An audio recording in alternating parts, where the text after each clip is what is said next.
So I did chapters 7, 8, and 9, right? Live read, and I still work on a lot of that as far as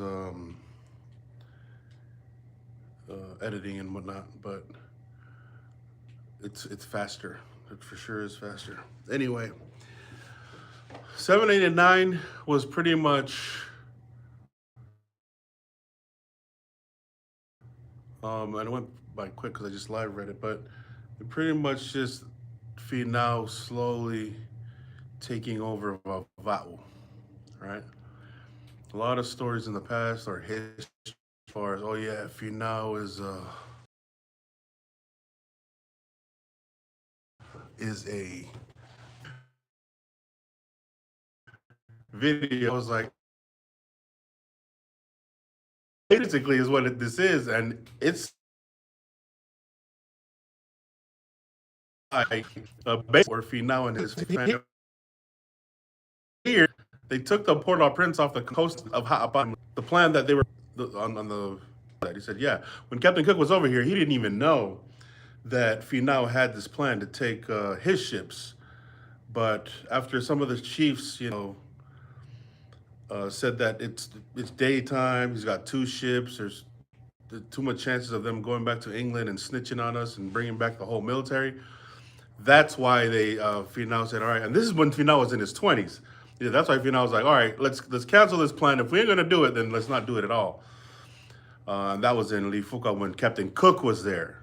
Well, Mariner shows up and he hears the stories of them telling him, yeah, this plan, we actually had it on Captain Cook, which Captain Cook, by the way, after they set it all up, and it was a perfect plan. The same plan that he did, kind of what he did in Vava'u, he had to take over. He had this plan to celebrate, have a big feast with weapons everywhere, all under the polas and stuff.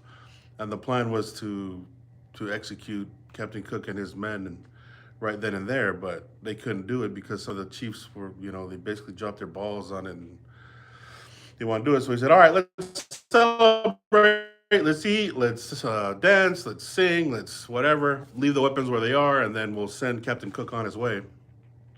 In which Captain Cook went and called Tonga Islands, the friendly islands, not knowing. And as far as we know with Finau, we know how treacherous the guy actually is. That's a funny piece of history because that's what we know. Tonga is a friendly islands. That's what we know. Friendly, we are friendly. Yeah, friendly people. Yeah, for sure.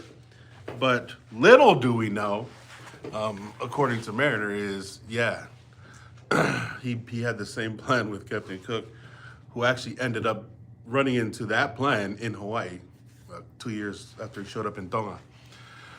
So Finau is he is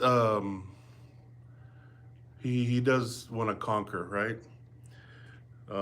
Mariner thinks he made a big mistake not continuing his wars from Nuku'alofa because he said he wanted to conquer Tonga. We have guns, we have all the cannons. We might as well go throughout all of Tonga and do this.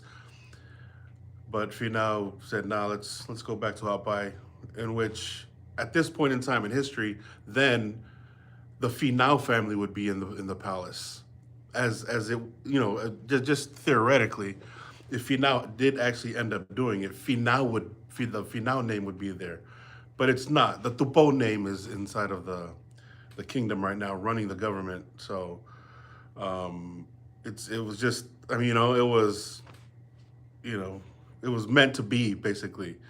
God didn't didn't basically didn't allow. It seemed like God didn't allow Finau to go and continue his conquest throughout all of Tonga because King Tupo, uh, Taufa Tupo the First, ended up uniting and getting under, protectorate under the crown,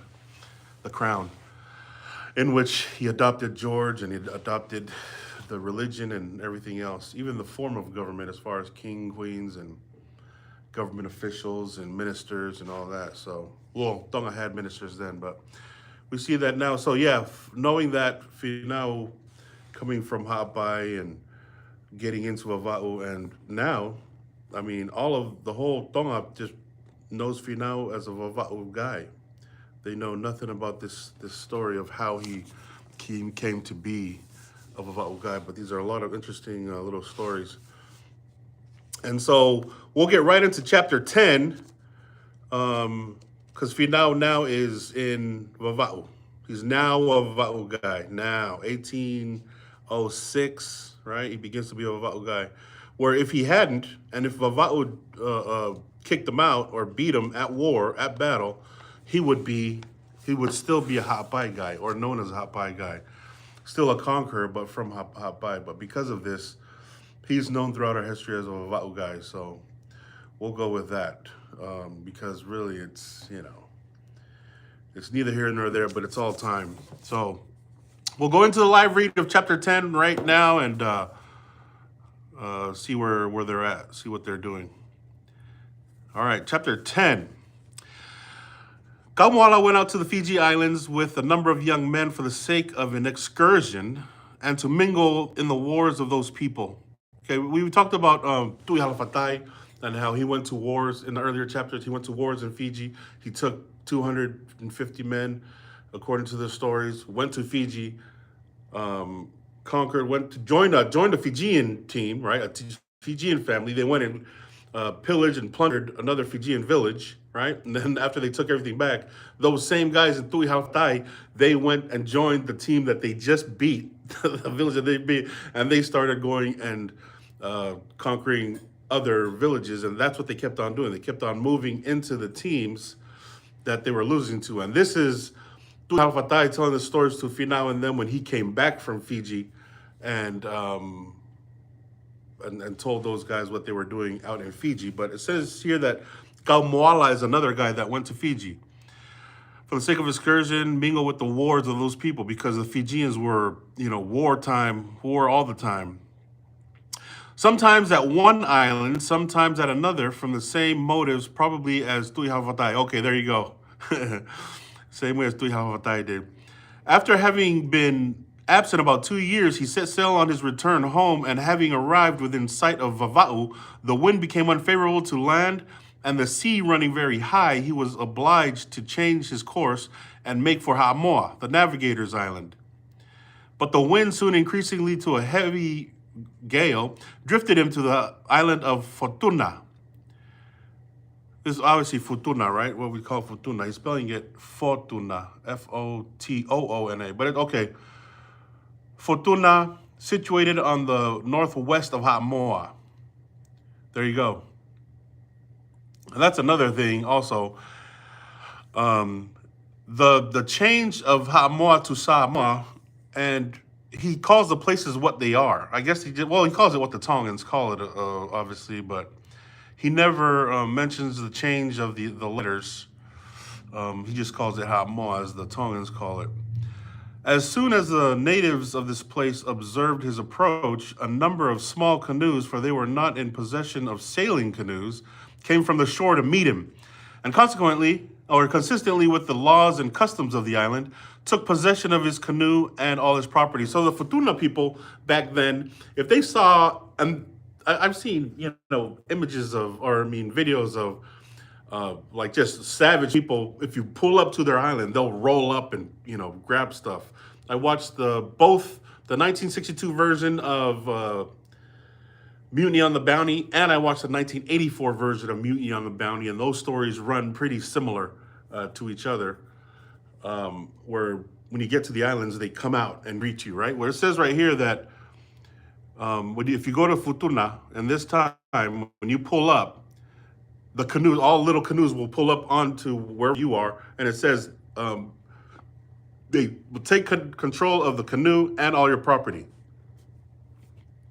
This is Kaumoala. Kaumoala went to Fiji, but he's a Vava'u guy. He comes back from Fiji and pulls up on Futuna because of the wind blew him there. And they pull up with canoes and take his canoe and all his stuff that he brought from Fiji. It forms an important part of the religion of this island to consider everything that arrives there, whether of great or little value, as the property of their gods. So if you pull up, they're going to think, remember on the Indiana Jones movie when Temple of Doom, when they showed up and they go to the little village and they're like, okay, you go to Bangkok Palace, right? On the movie, and they're like, oh no, we don't do that kind of work. It's like, no, you go to Bangkok Palace because a Sibalinga bring you here. And they're like, no. Nobody brought us here. Our plane crashed. And then the guy from the village, the chief, goes, no, we know Sibalinga bring you here because you fall from sky, right? And this is their belief. Well, it seems here that these guys in Futuna are the same way. If you show up to Futuna, or he spells it Fortuna, it's because God brought you there. And because God brought you there, that canoe and everything on it belongs to God, right? And so they took it. No matter whether it be a large canoe or small, or a log of wood. It could be anything that shows up there. Shows you the primitive mentality of these people, right? Oh, God brought this to us, which shows the strong faith of them too. It is first offered to the gods by the priest with an appropriate address and is afterwards shared out among the chiefs. Okay? So if you show up, they're going to take your stuff, offer thanks and praise to the gods for bringing it there, and then they're going to share it among their chiefs. It says here, this is the method of making offering to the gods in Tonga, and as Kamala made no mention of anything particular in this ceremony among the people of Futuna, it is presumed to be conducted in the same way. So they offer their gifts and whatever to God, and then they share it among the chiefs.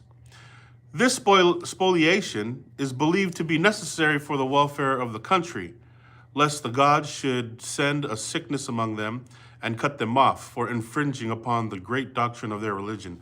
And that's how strong the faith is in Tonga too. Like, there's a lot of things that may seem like superstition, but they believe it so much, right? Just like how we talked about tapu and how Mariner said that the word tapu in his dictionary, the word tapu is similar to our word sacred, only tapu is the way they behave it, right? It's an action. When they say something's tapu, it's straight tapu, it's an action. When we say it's sacred, I mean, anybody can,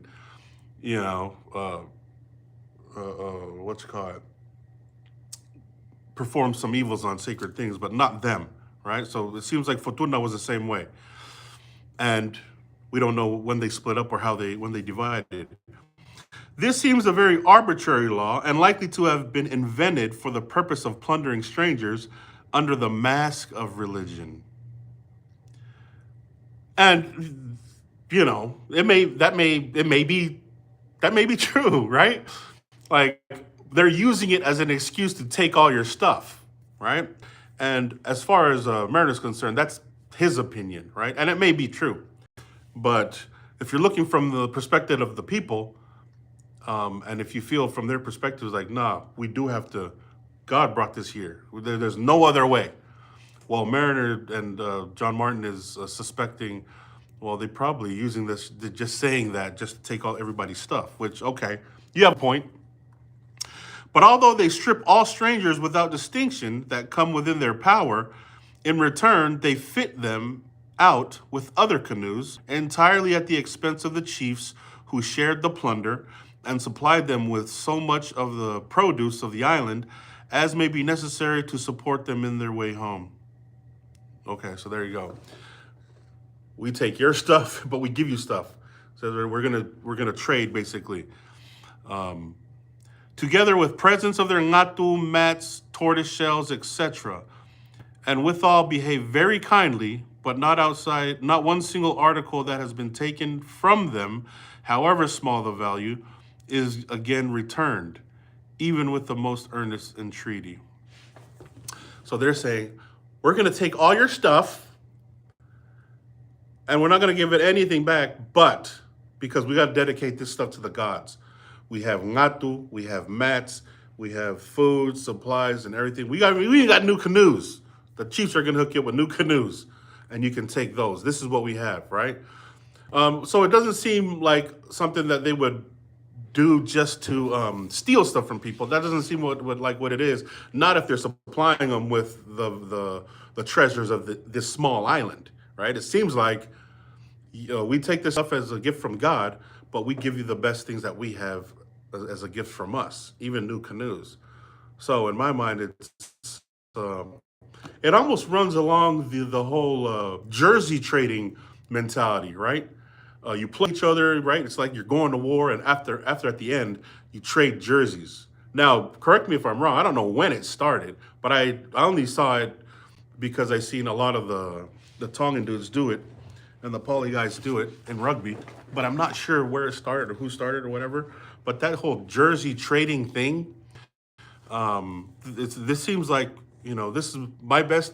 I did my best wearing this, and after battle or war, I give it to you, and then the same thing. That's the mentality here. It seems like what the Futuna people are saying. We're taking your best, dedicating it to God, and God has told us to give you our best, right? So there you go. That's the mentality. Kamala's canoe was laden with sandalwood, esteemed a very rich commodity at Tonga, but not one splinter of it was ever returned to him.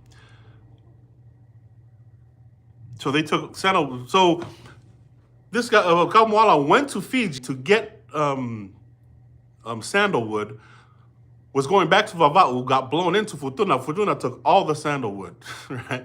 And so they didn't give that sandalwood back. And it says here at the footnote, sandalwood is of the growth of one of the Fiji islands called Pau, and of only one spot upon the island called Vuia. It has indeed been planted upon other of the Fiji islands, but without coming to any state of perfection. It has also been transplanted to the Tonga Islands, but with as little success, for the wood thus produced possesses little or no scent, and consequently is unfit for the purpose. Interesting. So they're saying that this sandalwood grown in Fiji on Pau and Pau only, we want that because the scent of sandalwood when it grows in Fiji, that's what we want, right? Because they make oil. Like even now today, they go into the islands and they look for sandalwood and they make like drops and tinctures and oils and rubs and whatnot. And they use sandalwood because of the scent, and apparently it has medicinal therapeutic value to it. So they're using it even back then. Anyway, Kamala shows up to Futuna and they don't give it back. Futuna, okay. Although the natives of Futuna could make no use of it, not having adopted the practice of oiling themselves. So they just took it as a gift from God, but they don't practice oiling themselves like the Tongans, who oil themselves and end up in the Olympics, oiled up, right? They don't do that. I wonder why. Anyway, his canoe was dragged on shore, broken to pieces, and offered up to the gods. Afterwards, the planks were shared out among the chiefs, who devoted them to the purpose of building smaller canoes, one large canoe making 4 small canoes. So this is what they do, right? This is what they did. They build big canoes, giant canoes, and rolled around with it. The Vau guys did. And now the Futuna guys came and broke it up and make 4 small ones. Maria. They seem to have no inclination to visit distant islands and consequently have no personal knowledge of any kind for build large canoes for themselves. They constantly few individuals among them who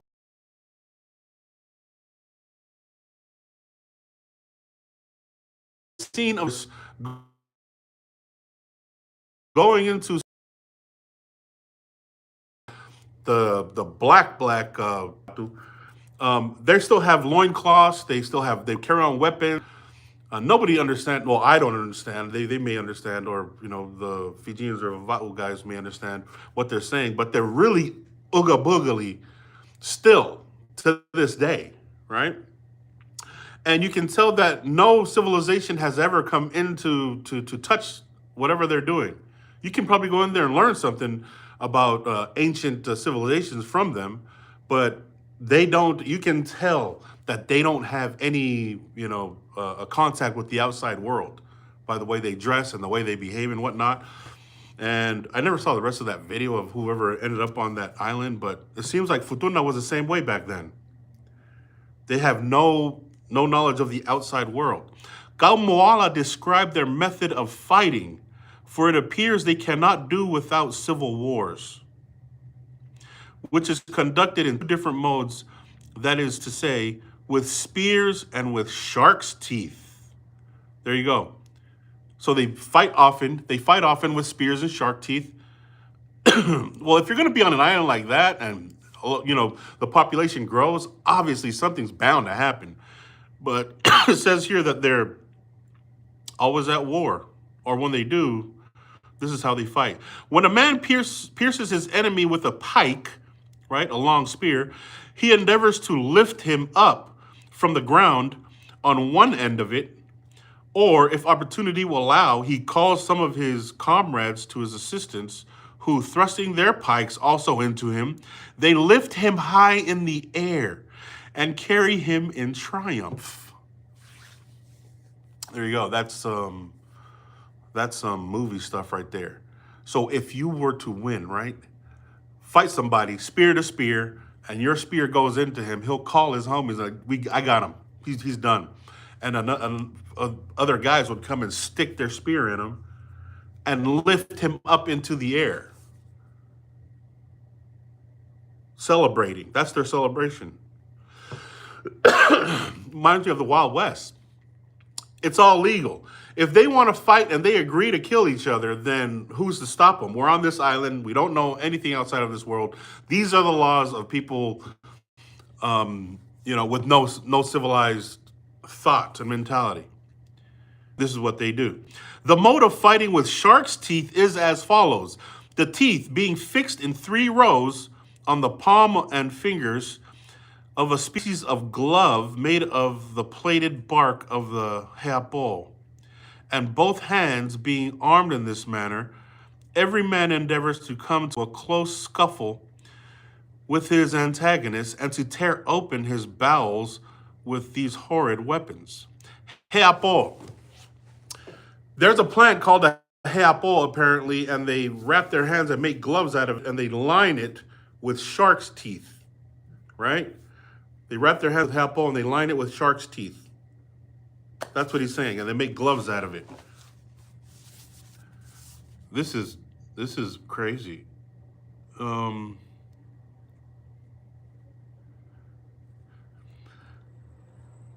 Okay, 3 heapo. All right. The supreme chief in Kamala's time was a man of remarkable bodily strength and was always accustomed to fight with this sort of gauntlet in preference to the pike, not, however, to tear open the bowels of his enemy, but merely to catch a firm hold of him while he threw him on his face. He called it a gauntlet, right? The only gauntlet I know of is Thanos and Thanos's infinity stones. These guys got gauntlets and infinity stones of freaking shark teeth, wrap hands, and then they line shark teeth, and they go up and they try to get close to tear open their body and pull out the guts. That's the common practice. But Kamala is saying, but the chief over there right now, he likes to wear these gauntlet whatevers with the shark teeth and grab them, right? Because I don't know if anybody knows how sharp shark teeth truly are. When you see body parts, even if somebody's bit on the shoulder, there's a shark mark. That's how sharp the shark teeth are. And they put them on gloves to fight. And so he's Kamala saying the chief likes to go and grab the person, and get a hold of them with the shark teeth and grip the teeth into the body and throw them, probably spin them around and throw them. That's what this chief liked to do because he was so strong. Wowzers. He would then place his foot upon the small of his back and, seizing fast hold of his hair of his head, so bend his spike as to break it. So the guy's laying forward on his face, and he's grabbing his hair and stepping on his back and pulling his head back. With little men or boys, however, he would not take so much trouble, but laying them across his knee as one would a stick, and break their backs without further ceremony. Yeah, this sounds very savage. It sounds very brutal way of what they were fighting. By way of defense from the pikes of their adversaries, they wear on the left side a species of armor made of the husk of the coconut, plated thick and stuffed and quilted on the inside with the loose husk picked fine, then reaches from the axilla down to the hip. Their wars generally originated in quarrels about heredity rights or the extraction of tribute. Heredity rights, extraction of tribute. All right, that's why they would go to fight like this. Like, if their heredity, and the heredity is big, right? You look at how the Fahus fight over their heredity rights. You see the Fahus fight over that online, and it's like, bro, that's embarrassing, right? But heredity rights is big even now, and extracting tribute. So if you're supposed to give tribute to the chief or tribute to somebody, if you don't give it, they're gonna come and get it. Now, this is the what he was saying as far as this is what the armor was made of. Anybody who's husked a coconut, they husk the coconut and they tear out the outside is hard and the inside is just that furry stuff, right? The fibers on the inside. He's saying they husk the coconut and they put it on, arm themselves with it as an armor. They arm themselves with it. It says the axilla, which is somewhere right here on the ribs, all the way down to the hip. So when they're fighting, it's all, an armor made of coconut right here, and they're fighting like this, apparently, right? Sometime before Kaumoala arrived, a European vessel, according to the description, or an American, came to an anchor here. The natives, as usual, put off their canoes with a view to take possession of her according to the authority with which they were invested by the gods. So he's saying an American or European ship showed up and they did the same thing. They got on their canoes and rolled out into sea, right? To basically to take it. They thought God brought this ship here.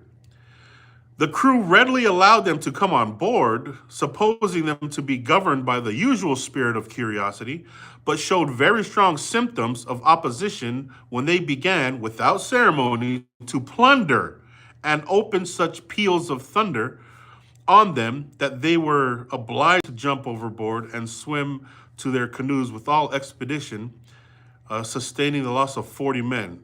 So he's saying they opened up peals of thunder on them. So they did, Futuna did what Futuna does. They got to the ship, they climbed on board. The people on the ship thought that it was, they were just being curious, but they had no idea that, no, they're taking claim of this because apparently God brought it to them. And so they're a kid in the candy store taking all kinds of liberties to opening and taking stuff. Which then he says they opened such peals of thunder on them, basically guns and cannons and whatnot. And then everybody started jumping off board. But he says here that they sustained the loss of 40 men. 40 Futuna guys died because these guys aren't playing, right? They know what pillaging. When we talked about the Port-au-Prince earlier, we talked about how they went and pillaged and plundered all these towns and cities throughout South America, right? So this is not new to them. And they already know what to do when this stuff start to happen, right? If this account be true, it would argue that they had not seen a ship before, or they certainly would have known her power and not have made such an attempt. Yeah, they didn't know. Obviously, they thought God brought it to them. They showed them, nah, God didn't bring this ship. You know what I'm saying? Now, we brought this ship, right? That's what they're saying. There is no ascertaining when this happened, for the natives keep no account of. Okay, so Kamala is being told this story, apparently, because they don't know exactly when this happened. Mr. Mariner does not know how long Kamala remained at least a 12 month fit for his voyage. Okay. So Mariner just told us how long it's a year in Futuna. He goes to Fiji and grabs a whole bunch of sandalwood, tries to go back there another year to takes to build one of those large ones for a lot of people. Part a year. And he had to steal another big canoe. So that just how long it, which had sufficient quantity of provisions for his voyage, and directed his course for the Fiji Islands for the purpose of laying in another cargo of sandalwood. So him and his people left. They had to go. So instead of going to Vava'u, right? They're stuck in Futuna for over a year. He said, "No, let's go. We got to go back to Fiji. I got to get this sandalwood, no matter how long it takes. It's been over a year. You know, typically, if it's been a year and you haven't come back with what I sent you for, then you know what? Forget about it." But Kamala is saying, "No, I know it's been over a year, but we got to go to Fiji and grab all that sandalwood because they need it in Vava'u." Which is understandable, right? No matter how long it takes, once you start sailing, go to Fiji and grab sandalwood. This guy ends up coming back over a year later. It's okay. But if I send you to the store, you better be back quick. He had now on board 35 of his own people, including 14 or 15 Tonga women, besides whom he had 4 male natives of Futuna, who begged to go with him that they might visit distant countries. So you got Futuna guys curious. In his way, he touched at the island of Lotuma. There's Futuna and Lotuma, huh? Let's freaking check this out. Futuna and Lotuma. Let me take a look at, see what it looks like as far as Futuna Islands and see how far it is from Lotuma. Let's see. Oh, I'm assuming it's Wallace and Futuna. Okay, yeah, this is it. Oh, okay. So where it's at, it's south. Fiji is south of Futuna. Lotuma, on the other hand, it doesn't say. And it's got to be one of these closer islands because they're on their way to Fiji, so it's south. And then Tonga is even south of that. If you look at all this area, yeah, Tonga is the southernmost, looks like the southernmost. Futuna and Lotuma. So they try to go back to Fiji to go to get more sandalwood. Let's see. Lotuma, about a day of sail from Futuna, a place noted for the peaceable disposition of the inhabitants, as where he was received with the uncommon degree of respect. So Futuna and Lotuma are different. You show up to Futuna, and he spells it Futuna, but it says here Futuna. So I'm assuming it's Futuna. But you show up to Futuna and they will come out there, greet you, and take all your stuff. But they sail a day towards Fiji and they end up in Lotuma, which there is no Lotuma on here. There's Futuna, right? They call it Wallace and Futuna. There's no Lotuma. So the names must have changed. Whoever is over here, the names must have changed. Let's take a look at Fiji.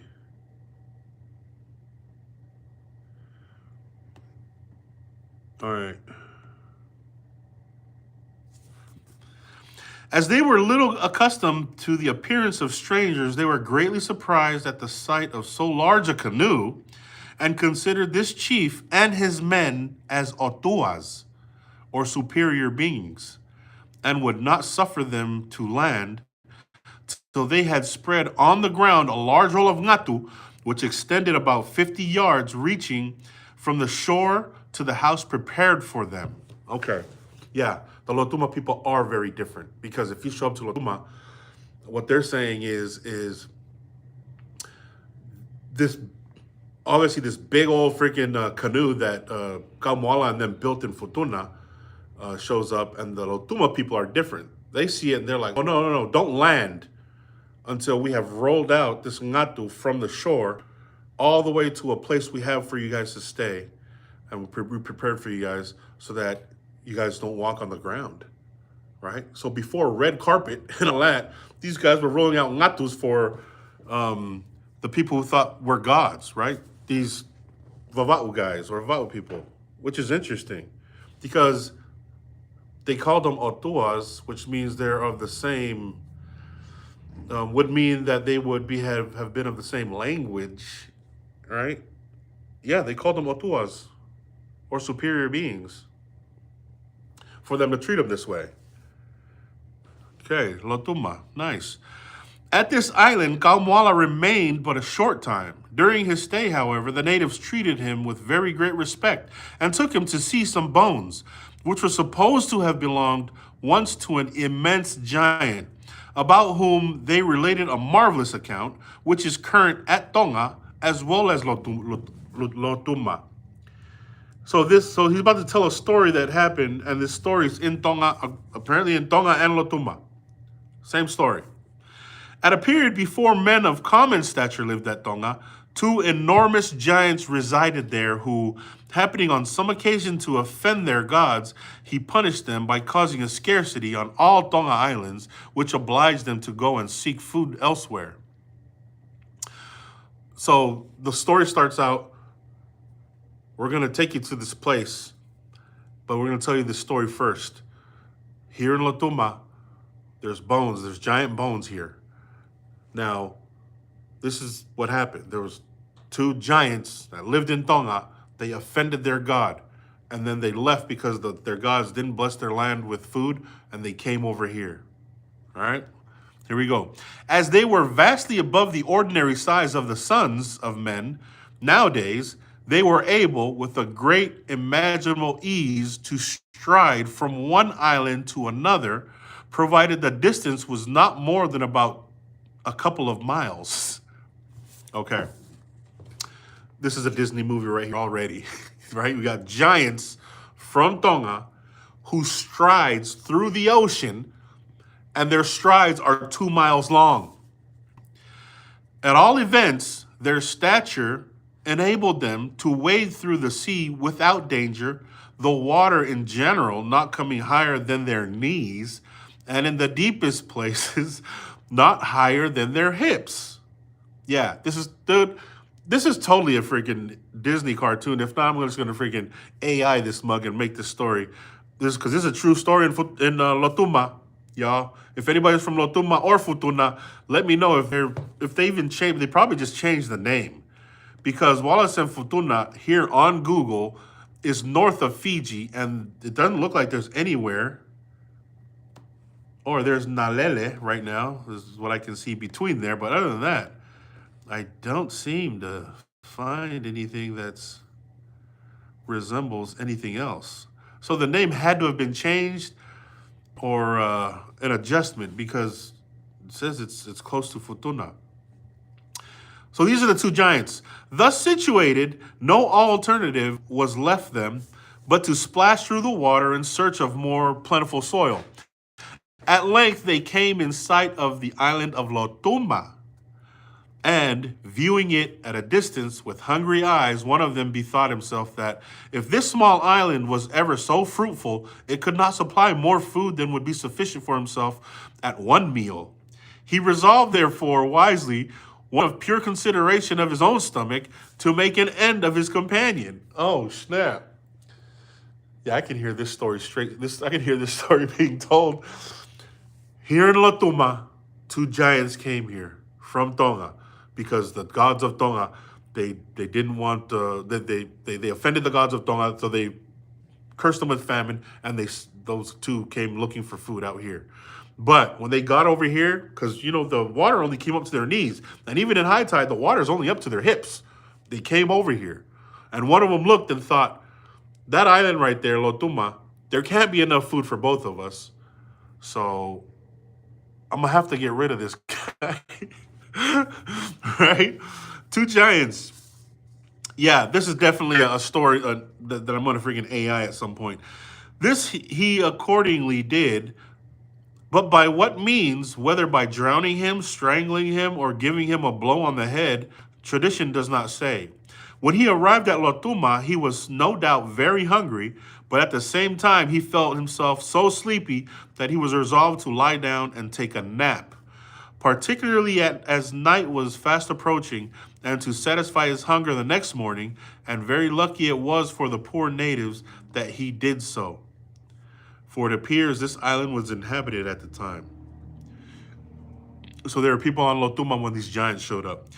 He accordingly made a pillow of the island of Lotuma, and not choosing to lie in the water, he stretched his legs for so the story goes, over to the island of Futuna, making a sort of bridge from one place to the other.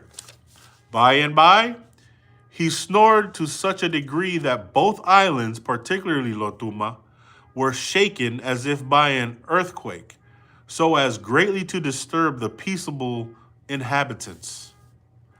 Okay, so these two giants showed up, and I don't mean to laugh, but this is only because I'm thinking of the movies made of Polynesian stories, right? That come from these type of traditions, right? And Fortuna is two islands, it looks like. Maybe the other island is Lotuma. There's two islands in Fortuna, Wallace and Fortuna, according to Google Map. But they said they sailed for a day from one to the other. So I'm assuming that these two islands over here that we now today call Wallace and Futuna, I'm assuming that this was Futuna and Lotuma here in the book, in the story. The people of the latter, so we're talking about Lotuma,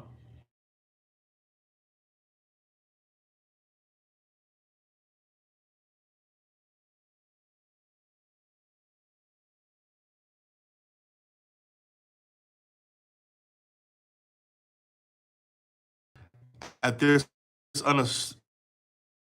unseasonable airy noise. Having repaired to the place where his head lay, and discovering that it was an immense, gigantic being fast asleep, they held a consultation what was best to be done, and came at length to a resolution of killing him, if possible before he awoke, lest he might eat them all up. Every man accordingly armed himself with an axe, and at a signal given, they all struck his head at the same moment. Up started the giant with a tremendous roar, and recovering his feet, he stood aloft on the island of Lotuma. But being stunned with the blows, he staggered and fell again, with head and body in the sea. And being unable to recover himself, he was drowned, his feet remaining upon dry land. And thus the great enemy was destroyed. All right. So these two giants, on their way to, one of them decided to drown the other one because they looked at Lotuma and said, on Lotuma, there's not that much, it doesn't look like there's much food on here. We're giants. There's no way we can both eat. So then they said that one of them drowned the other one or whatever and left him there. But he goes over and lays down there. And now the people of Lotuma, so they're saying the people of Lotuma actually slays the giant while he's asleep. His head is on Lotuma and he stretches his legs out over to Futuna and he's asleep. They have a meeting and then they come and they all strike his head, right, of this giant. He staggers around and falls. As a proof of these facts, they show two enormous bones which, as they say, belong to this giant, and the natives in general believe it. The people of Tonga, however, are not quite so credulous with respect to this story, which they generally tell in a jocose way. Okay, so the Tongans didn't believe the story. They tell it jokingly. Yeah, if we shall know, if we shall me Lotumagi Fortuna Fushinoe right in the middle of the ocean between Fortuna and Lotuma. So the Tongans don't believe it, but forget about it. If you ask the Lotuma people, which I'm assuming now is Futuna, because there's two islands on Wallace and Futuna, I'm assuming that, I wonder if who's on here that even knows that story. of a giant laying between Futuna and Lotuma? Or does anybody still consider the other island Lotuma? I don't know, because on it just says Wallace and Futuna, and there's two islands there. Mr. Mariner asked Kamala what sort of bones were they. He replied that they were enormously large. He could not well describe their shape, that he was sure they were bones, though they were not all like any human bones, and he supposed they must have belonged to some fish. So Mariner asked Kamala, if to describe it and what kind of bones or whatever, because they already know that the Lotuma Futuna people, they're ancient and primitive people. They probably didn't know. To any newcomer from Lotuma, the first question is, have you seen the giant's bones? So it's a tourist attraction. If you show up to Lotuma, that's the first thing they're going to ask you. Anybody from Futuna or anybody with a friend from Futuna, does this story exist today in Futuna? I'm wondering. I'm just curious. Does the story, or do they know that the story like that existed? This would have been their great grandparents' great grandparents. No, the greats would have been born in the late 1800s. Well, my great, and their great would have been born in the mid. So, great. That's when Mariner was there, when the story's being told. But anyway, so Mariner's trying to fact check the story and ask him, did you see it? Did you know? Can you tell what kind of bones they were? He says, nah, I didn't. But it would appear that communications with Lotuma were not very frequent, since the inhabitants made so sad a mistake as to think Kamala and his followers were gods. There you go.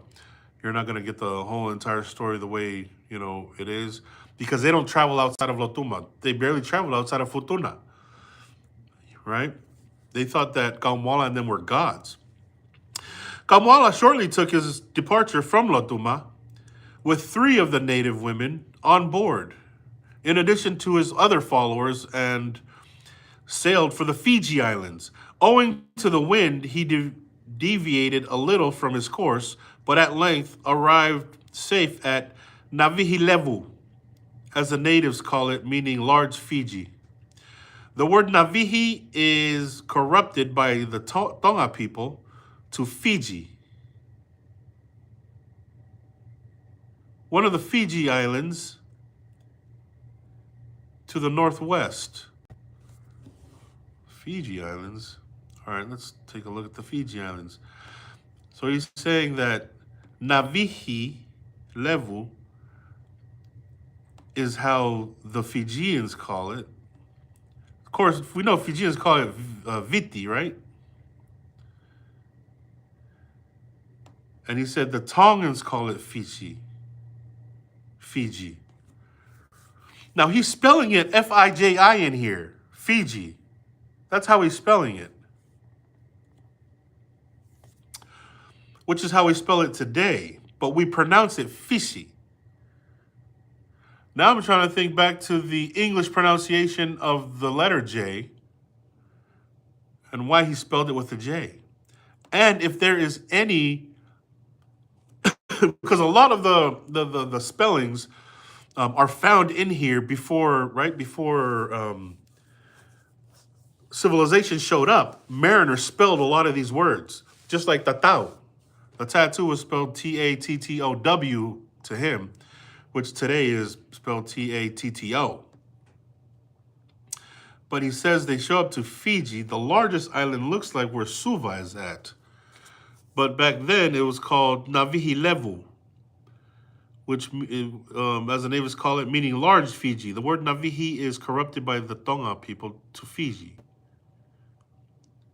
But we wouldn't pronounce it with a J, because there is no J in the Tongan language. They would have said fishy. Fishy. But he spelled it with a J, meaning it had a J-sounding pronunciation. Alhi Fiji. Okay. One of the Fiji Islands to the northwest. Northeast, south, northwest. Okay, of where they are. Okay. The biggest island is Fiji, where Suva is at. Here, Kamala took up his residence with the chief of the island, where he remained a considerable length of time, assisting to the war with other islands. Now, if they're going to war with other islands, we're talking about 1, 2, 3, 4. There's 4, 5, 6. There's a few islands around Fiji right now. So this is the main one. Kamala shows up and goes to war with the main chief of the main island. The inhabitants of Navihi Levu are much more ferocious than those of most of the other Fiji islands. So the main island of Fiji is much more ferocious. This, however, is not stated merely upon the authority of Kamala, who occasionally was apt to exaggerate a little, as will by and by be seen, but upon that of Mr. Mariner, who frequently saw and conversed with some of its natives, as well as with those of the other islands who were at Tonga in his time. So there's Fijians in Tonga. That's what he's saying. The reason why Mariner knew so much about Fiji is because of all the Fijians in Tonga, and he's saying there's a lot of them in Tonga that Mariner himself spoke to, and they told him the stories of Navihi Levu, and Kamwala's coming from Navihi Levu or from Fiji, telling them stories of the similar behaviors, and also the main chief over there. Besides which, he has since been at Pau. Where's Pau at? Is there Pau over here? Let's see. Pau. Hojas, where Pau? All right, there's no Pau here. So it's obvious that if there is a Pau, not in this time. And Fijians, let me know if there was ever a Pau. I don't know. Was there a Pau? Okay. No, there's no Pau. Oh.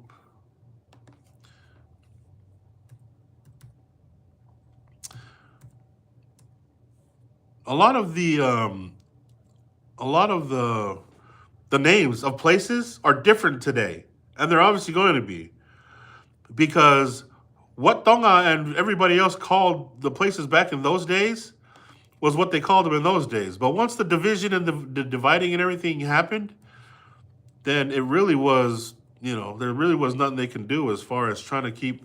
They gave them the names, obviously, but they did their best and kept it the way it was. There was no other, other reason for them to. Yeah, there's no Pau. Not that I can see.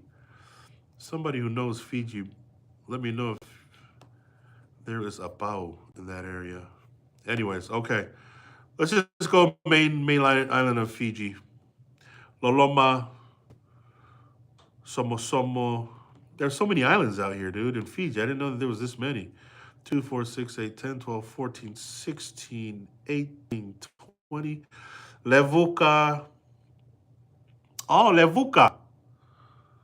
I know the three Levukas, which I'm assuming were the king of Levuka.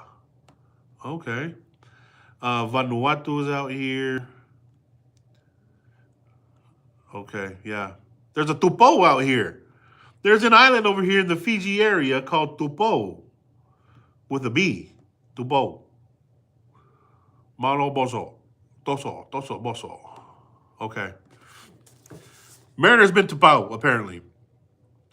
One of the Fiji islands, and consequently is able to form some judgment. The inhabitants of Navihi Levu are not only more ferocious, but they are much better skilled in war than those of the other islands, and are therefore much dreaded by them.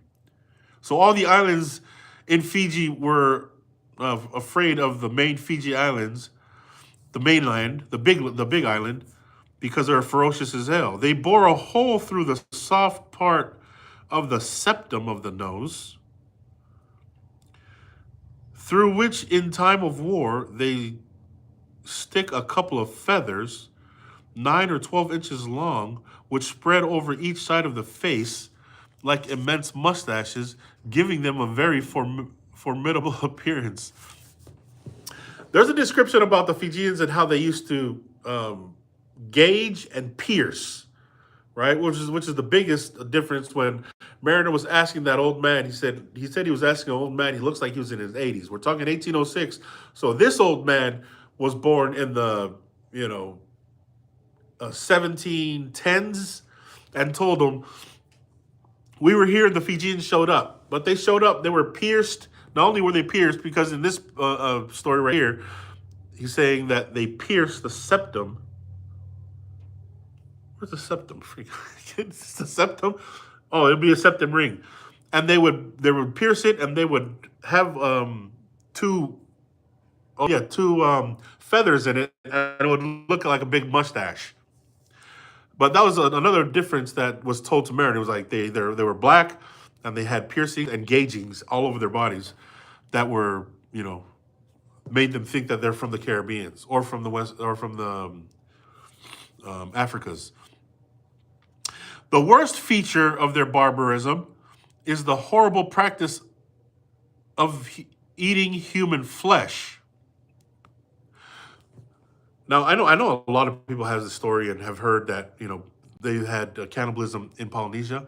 Well, this right here is absolute, because you heard, oh yeah, they've had a little bit of cannibalism in Tonga, which Mariner was there when they ate some guys in Nuku'alofa and a couple in Hawaii, but those are mainly the young warriors, the young, the young tough warriors that love the Fiji Maxim, as I stated before.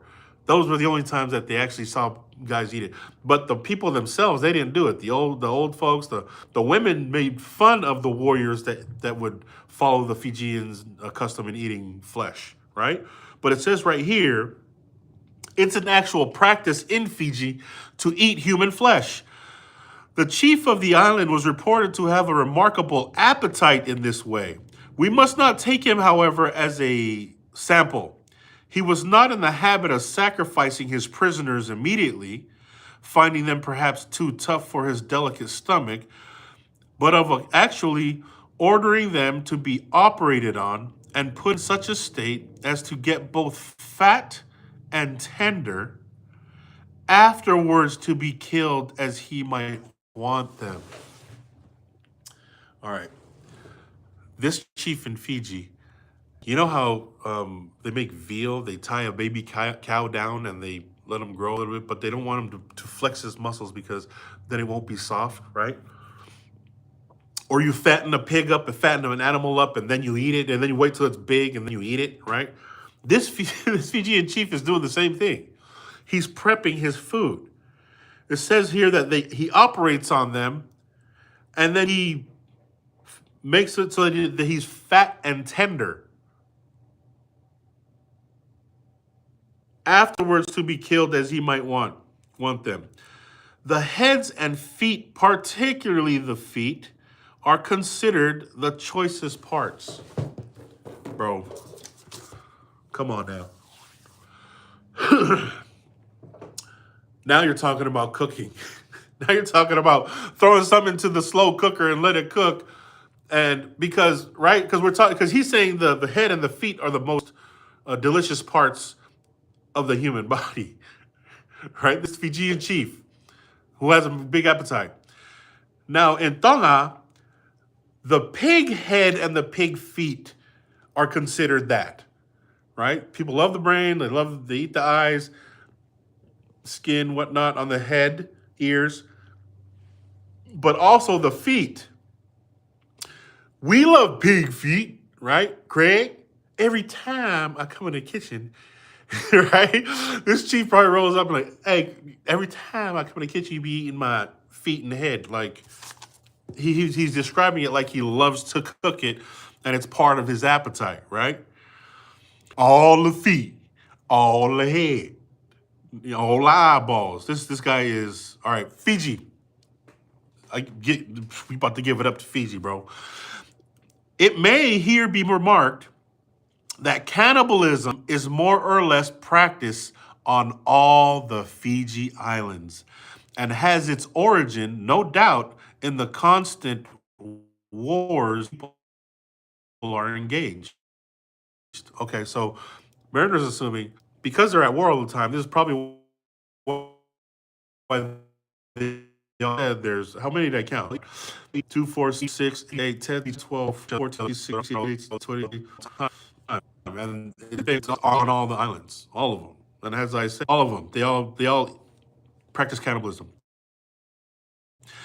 Not that war, for indeed we have many instances that nations were universally, but in those given occasion to so horrid a custom, those uncultivated nations appears to be an instinct of uncultivated nature to national hatred and thirst of revenge of some catastrophe, particularly where they're not. It's not normal, but it's part of the practice. But yeah, not like those where they're going to eat each other. That's to the contrary, right? We know that that's what warriors of their mentality or their upbringing or whatever their traditions do. Eat the bodies. That's just says here in the footnote that Mr. Mariner had from good authority a circumstance that may be mentioned here as illustrative of the point in question. A certain man at Tonga had a violent hatred to another, whom he sought an opportunity of killing in battle. At length he succeeded, and cutting open the body, dissected off the liver, and took it, tied the liver up in a piece of ngatu, and whenever he wanted to drink water or coconut milk, he would dip it in and then squeezing out some of the juice into his to satisfy his revenge. This fact was universally known and spoken of, but with much disgust. The cause of his enmity was the ill usage which his wife had received on being taken prisoner by the other. Mr. Mariner knew the man. That was the that was the example Mariner brought in Tonga. Like they don't necessarily eat, but I knew a guy in Tonga where he really and they went and he really wanted to kill him because they had his wife prisoner over there and they treated her some type of way that he didn't like. So in battle, he eventually killed the guy and cut him open and brought his liver and used it as a cup or whatever, a sponge. It sounds like he was using it as a sponge. He squeezed, right? If you wanted a drink, he would get the liver and dip it in whatever he's doing it and squeeze it in his cup and drink it to satisfy his vengeance. Okay, so that's what the Tongan dude used it for. At the Fiji island, war and devastation are much more frequent than at Tonga. Consequently, scarcity is more frequent and cannibalism most. The island of Navihi level is more troubled by intense war than the other Fiji islands, and the people are greater cannibals. That's, according to Mariner, that's the main island, the biggest one. That's where Suva is. Mad cannibals. At the Tonga Islands in particular, it may be remarked that the island of Tonga, properly so called, is constantly in a state of war, and scarcity consequently is much more common there than at Vava'u and the Hawaii Islands, and cannibalism, therefore, much less shuddered at. Oh, okay. So during this whole time while Finau and his whole conquest right now in Hawaii and Vava'u was going on, Mariner's saying there's a lot of war going on in Tonga. So they wouldn't not do it because they're all at war. So it's not like they wouldn't do it. And probably a lot of those guys have been in Fiji too. So probably they already know how to cook and how to slow cook, human bodies. I don't know, they probably know something about the head and the feet too. But he's saying that it's not shuddered at. So there's a lot of killing over there. So it's not like they won't if they really got hungry. If you're at war, you can't be out growing stuff, growing crops. The trees are still there probably, but eventually, if nobody's growing any food, it's going to run out. And then when it runs out, then yeah, you don't have to eat that egg. At the island of Tonga, indeed, this inhumane habit is by no means so general as at the Fiji Islands. But then it has not been the scene of warfare for more than about 20 years, whereas the latter nation has been familiar more or less with the scourge of human race from time immemorial. So at the island of Tonga, indeed, the inhumane habit is by no means general practice as Fiji. So Tonga and Fiji, so it's not a practice like it is at Fiji. So they don't eat human beings in Tonga like they do in Fiji. They don't do cannibalism like they do in Fiji. Fiji do it right, right? They take their time. They use the right spices, all of that. Slow cook, whatever's happening. But then it has not been seen warfare for more than about 20 years. Whereas Fiji has been familiar, more or less. Okay. So he's saying that Tonga hasn't had war in over 20 years. So Mariners hearing these stories from stories of over 20 years ago. But Fiji, though, they do it all the time. They're always into it. So that's why it's a lot more practiced.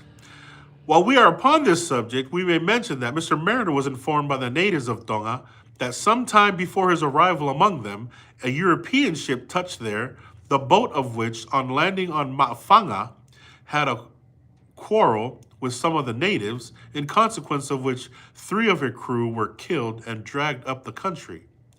Okay, Tonga Tapu and Mafanga. Here we go. Another story. 3 crew members of a ship were killed and dragged up.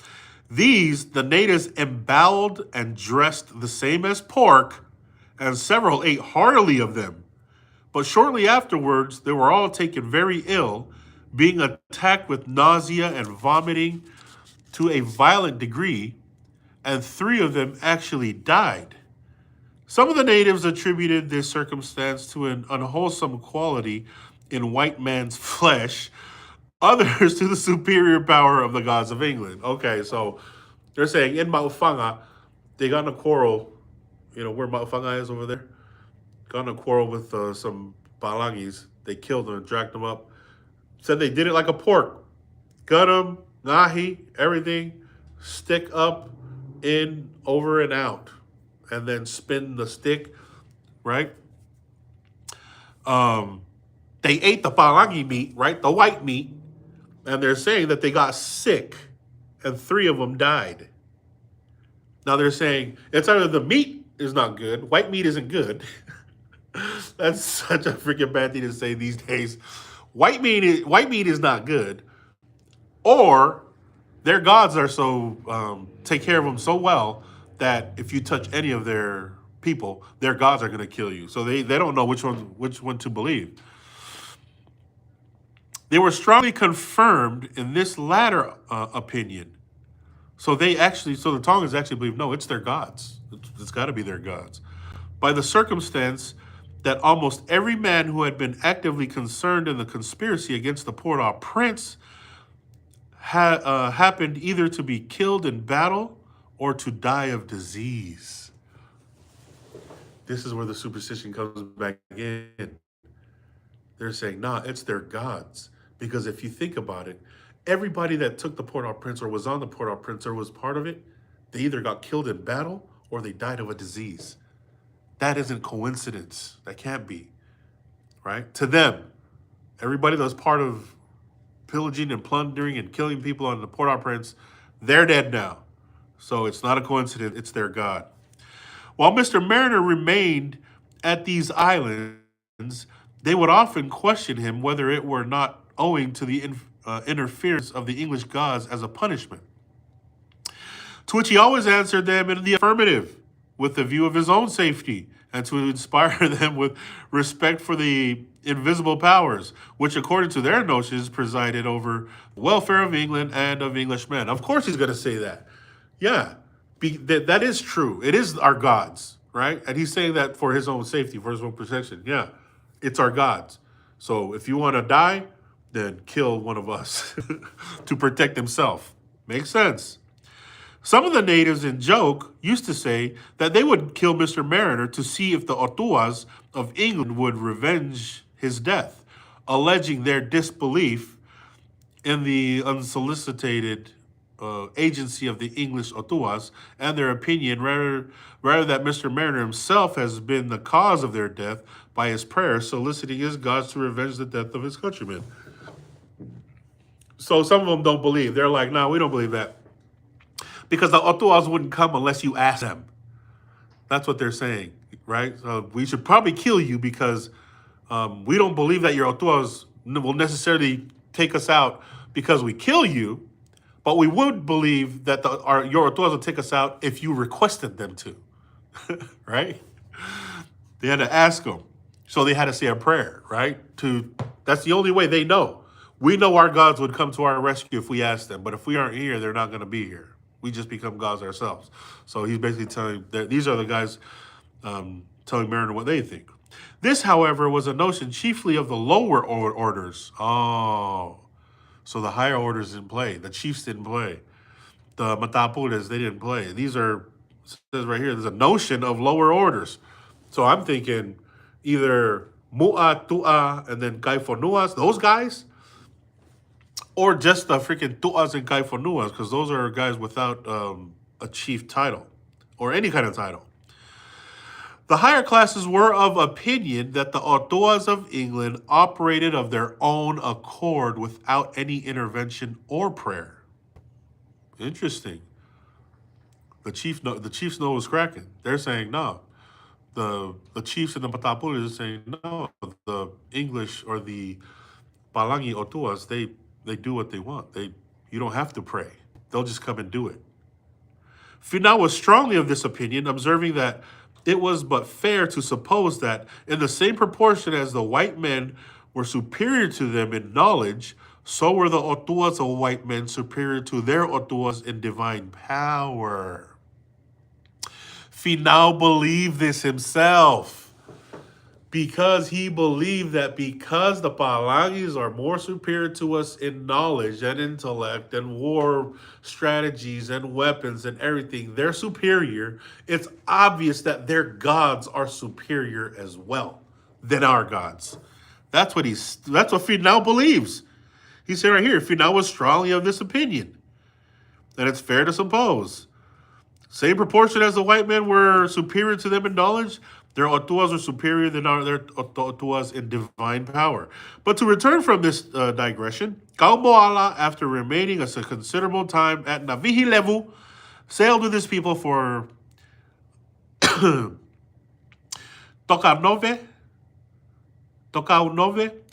It's spelled Tacownove. Tokanove. Unless he means Tokanovi. This Nove. Or Novi. Somebody let me know if I'm saying any of that close to what any of these are. Which is a district on the western side of Pau, the largest of the Fiji Islands. Wait, I thought he said Navihilevu is the largest. There's more trouble. Navihilevu.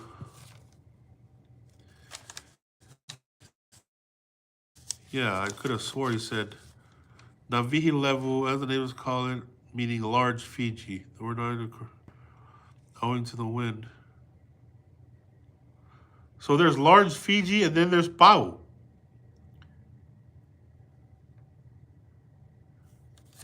Yeah, it says right here, Vitilevu group. Vitilevu is the big island of Fiji.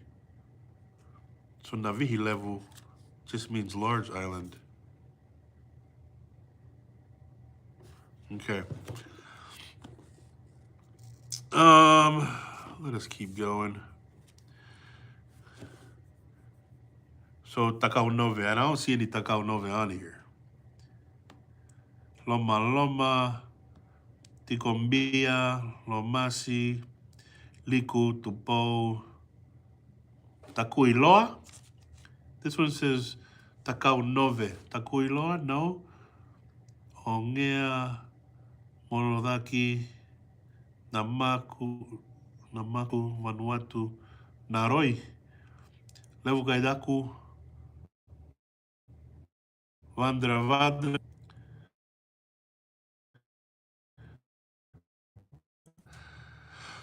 Obviously, through time, the names are going to change.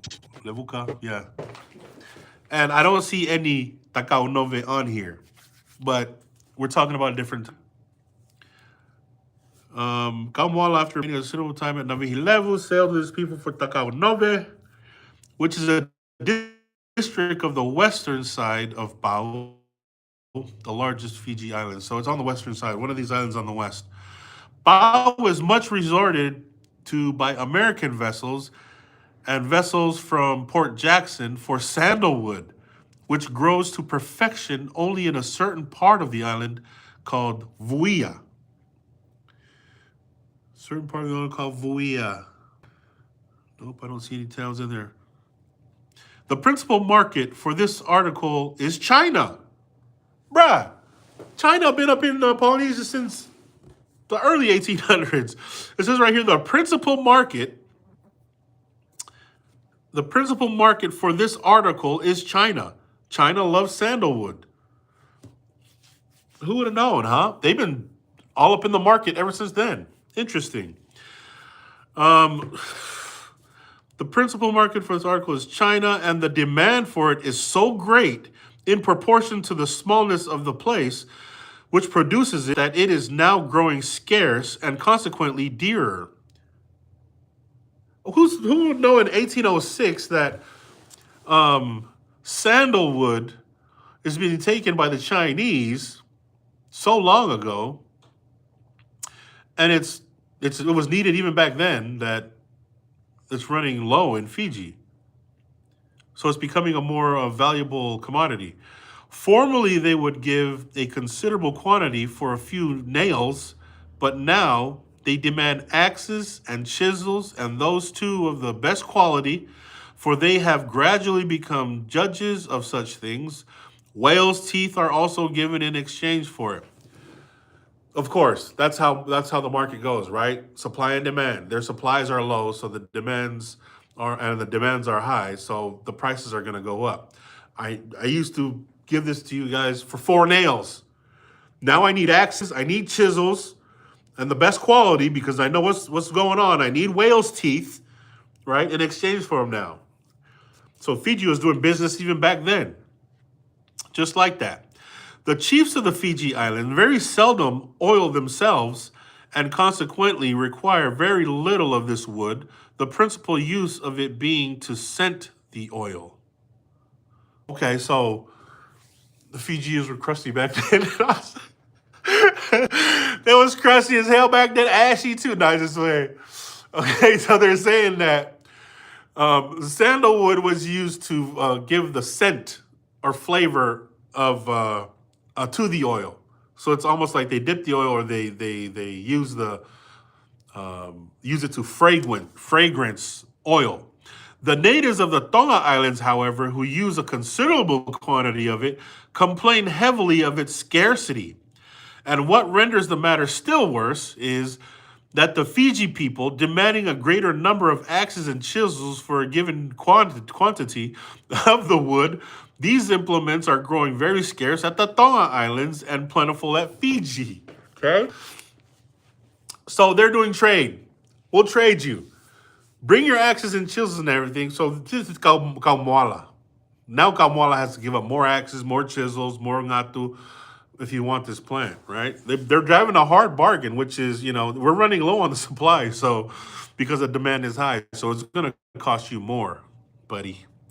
Before the Tonga people acquired iron implements, they usually give whale's teeth, ngatu, mats for sails, and plat, but whale's teeth are exceedingly scarce, and the other articles are too bulky for ready exportation.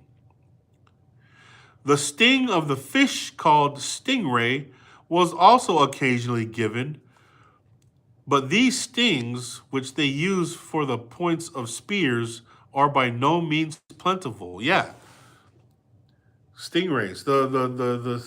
And you know what's crazy is when I hear the fish stingray, the thing that Australian guy explored, dude who got stabbed by one when he was in the water, and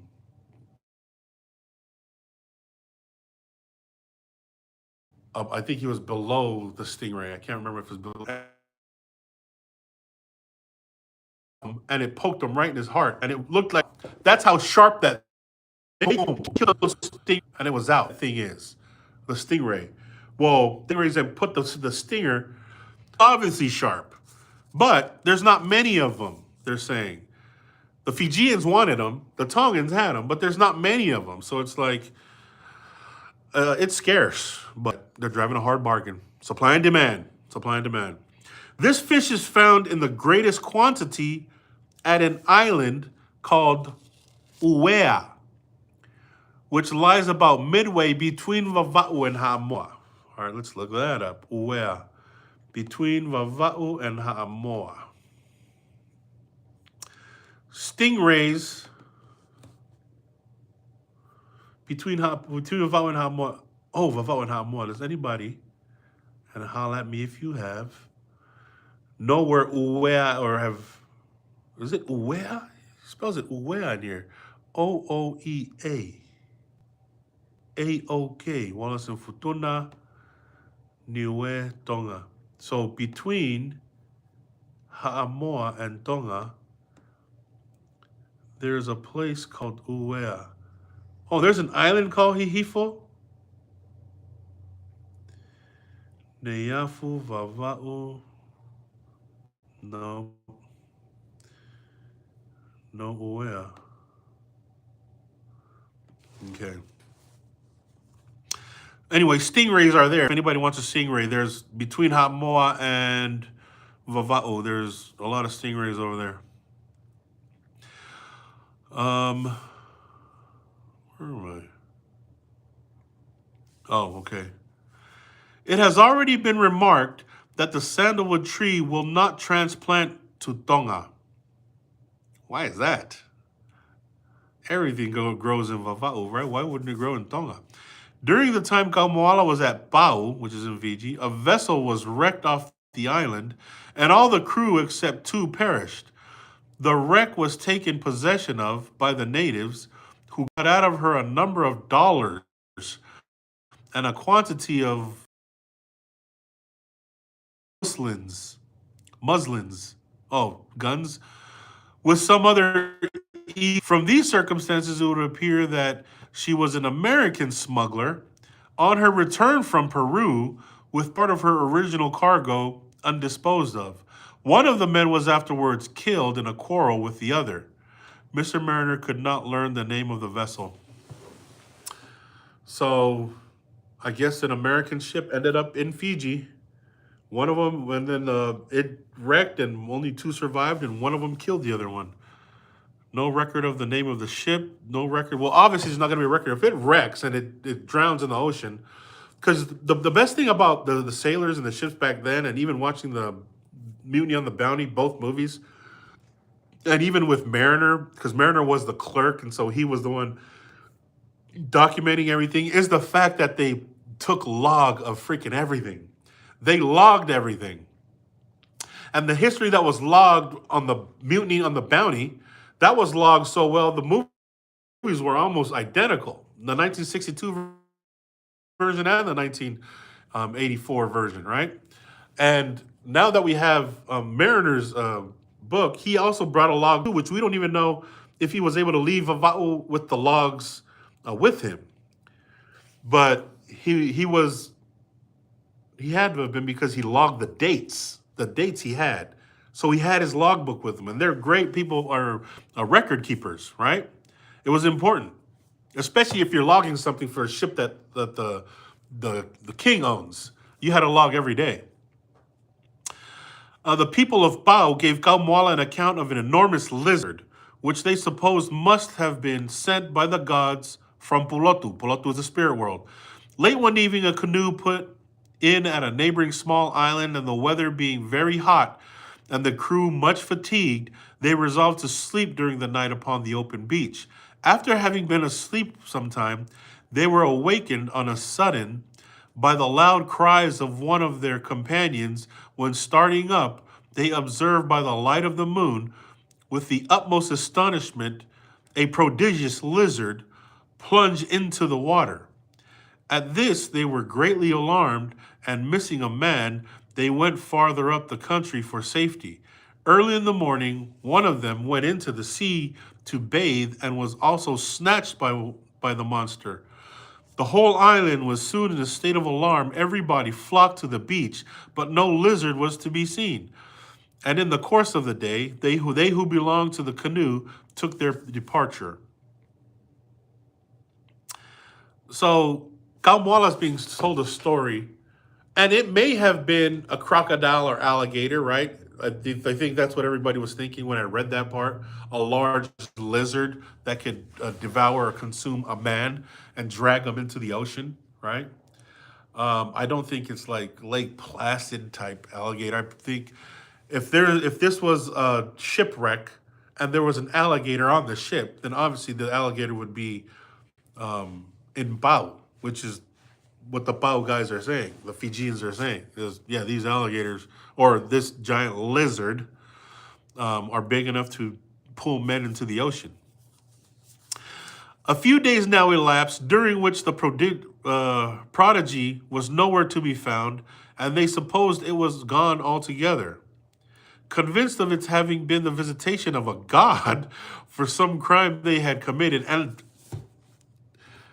I only giggle because it's interesting that what we know now and today, they always credit everything that happens to the gods because that's all they knew. We don't know anything better. We don't know alligators and crocodiles. They're not a part of this region, right? Anything they could not explain, they tributed to the gods. Oh yeah, the gods did that, right? The gods must be crazy. That old movie where that airplane flies over the place in Africa and he drops a Coke bottle, right? And the whole entire movie is based on the Coke bottle and the gods giving the Coke bottle, fighting over it, beating each other with it and all that, right? The gods must be crazy. That is the primitive mentality of the Tongans at this point in time. Anything that happens, it's the gods. So they're believing that the gods must have sent a giant lizard from the spirit world to come and to do this to us. One evening, however, while a woman was washing some tallow root in salt water lake about a quarter of a mile from the beach, surrounded by thick rushes, the monster suddenly made his appearance and, seizing the unfortunate woman, plunged with her into the lake. The people of the neighboring housing having given the alarm, all the inhabitants of the island were soon up in arms and running to the spot, uttered loud exclamations and threw stones and various missiles into the lake. The animal, being disturbed, now rushed out and made towards the sea, pursued by a number of men who threw spears at him, but these were of no avail. His hard scales proving impenetrable to such weapons. This circumstance filled them with increased alarm and wonder, and confirmed them in the opinion that it must be a god, for they saw him escape unhurt into the sea. In this way he destroyed 9 people at different places, when an old man, observing that he came on shore every morning at one particular place near the lake in which he afterwards concealed himself, boldly devised a method to destroy him. Okay. We've got a case of alligator. We got a case of Lake Placid over here, folks. The alligator's coming out, eating somebody, going back, coming out, eating somebody, going back. Now there's 9 people have been eaten. But there's old man, this old wise man is coming to the rescue. He's saying, I got a plan. This is how we're going to kill this giant lizard, right? Or this alligator. He prepared a long rope with a running noose at one end of it, which, passing over the thick branch of a fehi tree, stood between the beach and the lake. Fehi tree. Interesting. I've never heard of a fehi tree. I've heard of the name fehi and fata fehi. But a fehi tree stood between the beach and the lake, while that end containing the noose hung down near the ground. At the farther end, he placed 14 or 15 strong men concealed among the grass. The old man was a staunch warrior and well fitted for such a perilous enterprise. Contained the solemn promise of his confederates to act their parts with steadiness and fidelity. He undertook to walk about on the beach at the time the monster was expected and at his approach to recede behind the noose, through which the animal must necessarily pass his head to lay hold of him. A trap, right? A trap. Any basic animal trap. You have a rope. You have a rope opened up, covered with leaves. There's 50 guys behind the bush. They have hold of the rope. It's a noose, but he has it so that he sits there on the beach. Whatever this is going to move his head through the noose, right, as a bait, and they're to bait him into coming through the noose, so that these guys pull it out. Matters being thus adjusted, the expected enemy made his appearance and ran towards the old man, who took his station behind the noose, and the moment the animal put his jaws through it, he sprang back and gave an appointed signal. Instantly, the cord was drawn tight, and their prey was caught with his head and one paw through the noose.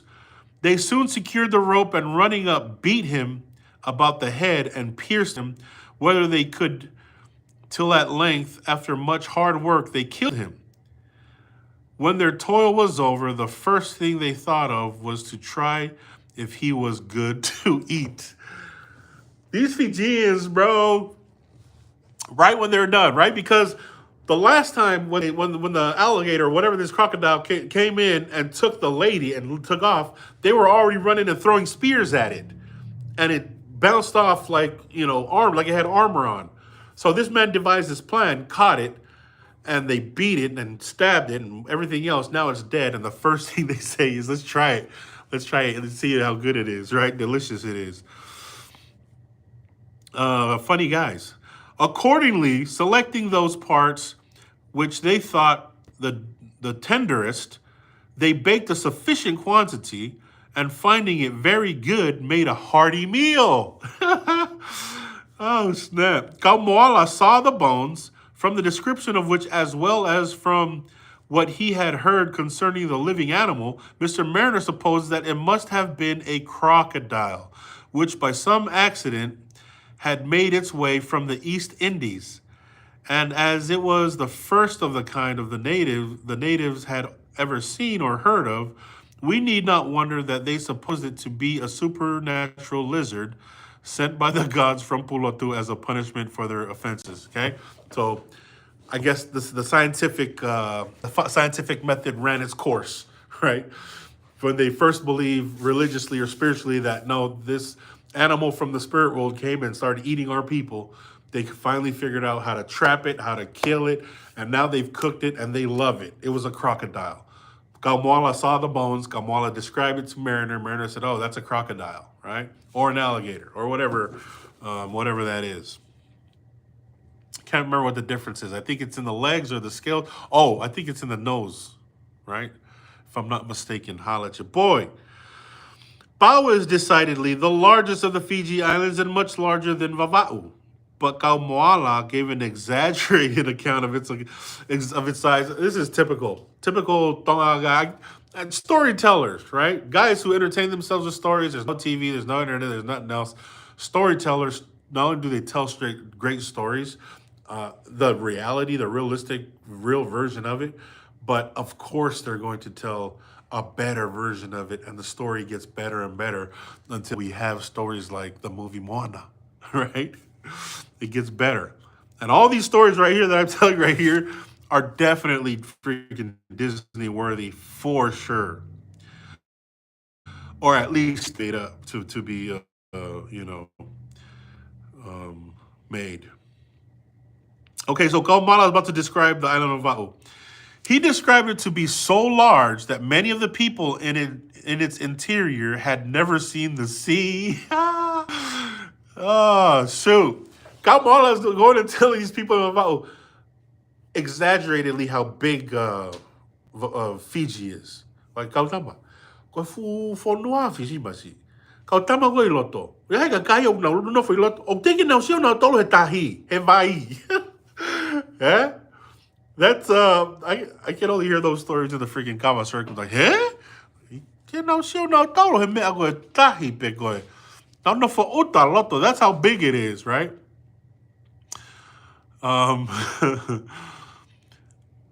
that many of the people in its interior had never seen the sea owing to their distance from it, and that the people living on the mountains and who constantly reside these there to avoid the frequent wars and disturbances on the plains below very seldom came down.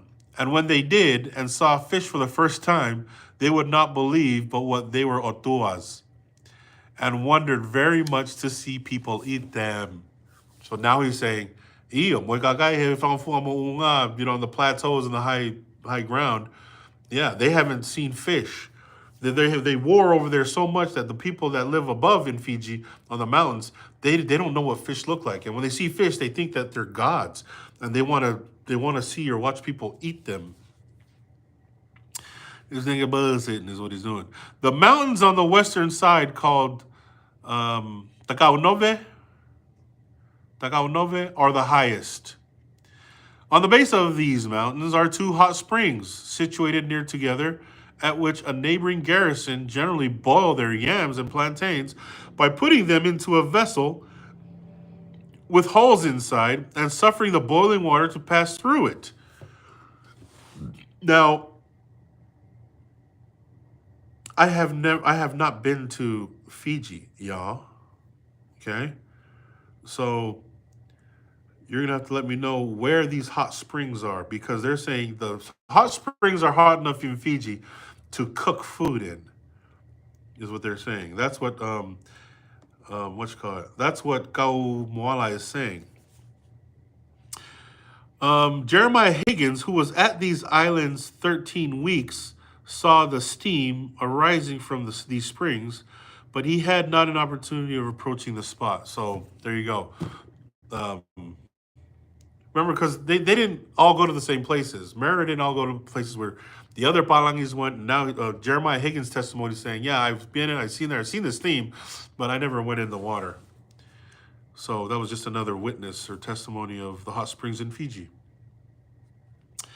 The natives of the Fiji Islands are much more curly-headed than those of Tonga, and all of them, both men and women, powder their hair with the ashes of the breadfruit leaf or with powdered lime prepared from the coral, or else with soot collected from the smoke of the tui tui. The pulverized lime is only worn now and then with a view of to stiffen their hair, which it does remarkably well. In using either of their substance, they plentifully diffuse it through water, in which they dip their heads, and when their hair is dry, they dip it again, repeating this operation 3 or 4 times, the hair becoming now replete with the powder. When quite dry, they work it up with great care and attention, occupying 3 or 4 hours in frizzing it out with a sort of comb to a considerable distance from the head, resembling an immense wig from 4 to 9 inches thick, being raised equally from the head at the top, back, and sides. Like the Tonga people, they generally go bareheaded. But to preserve this fine headdress from being injured by the dews of the night, they usually cover it with about a square yard of white ngatu, beaten out very fine so as to appear light and elegant, which is quite sufficient to keep off the moisture.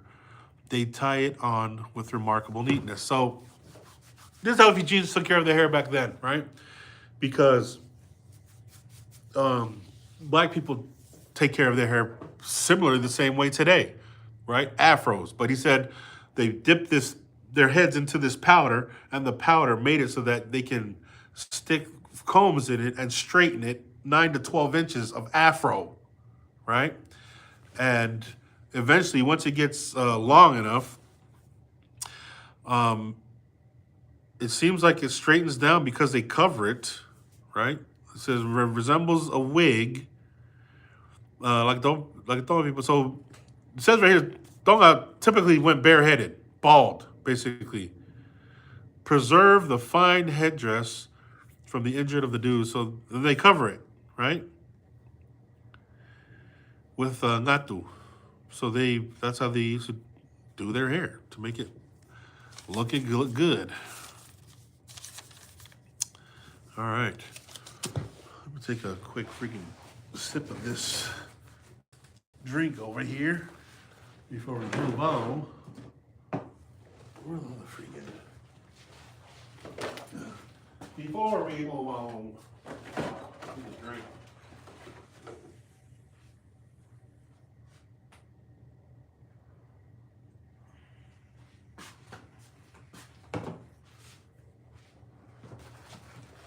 All right. So Fijians took care of their hair.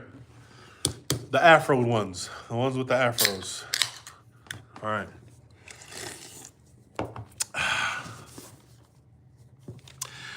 At the Fiji Islands, the girls and boys go quite naked.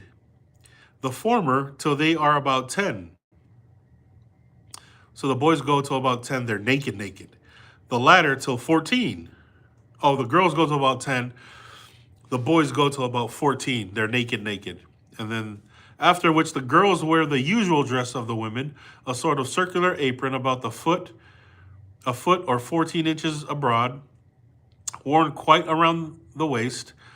When they grow older, it is increased to about 1.5 feet in breadth.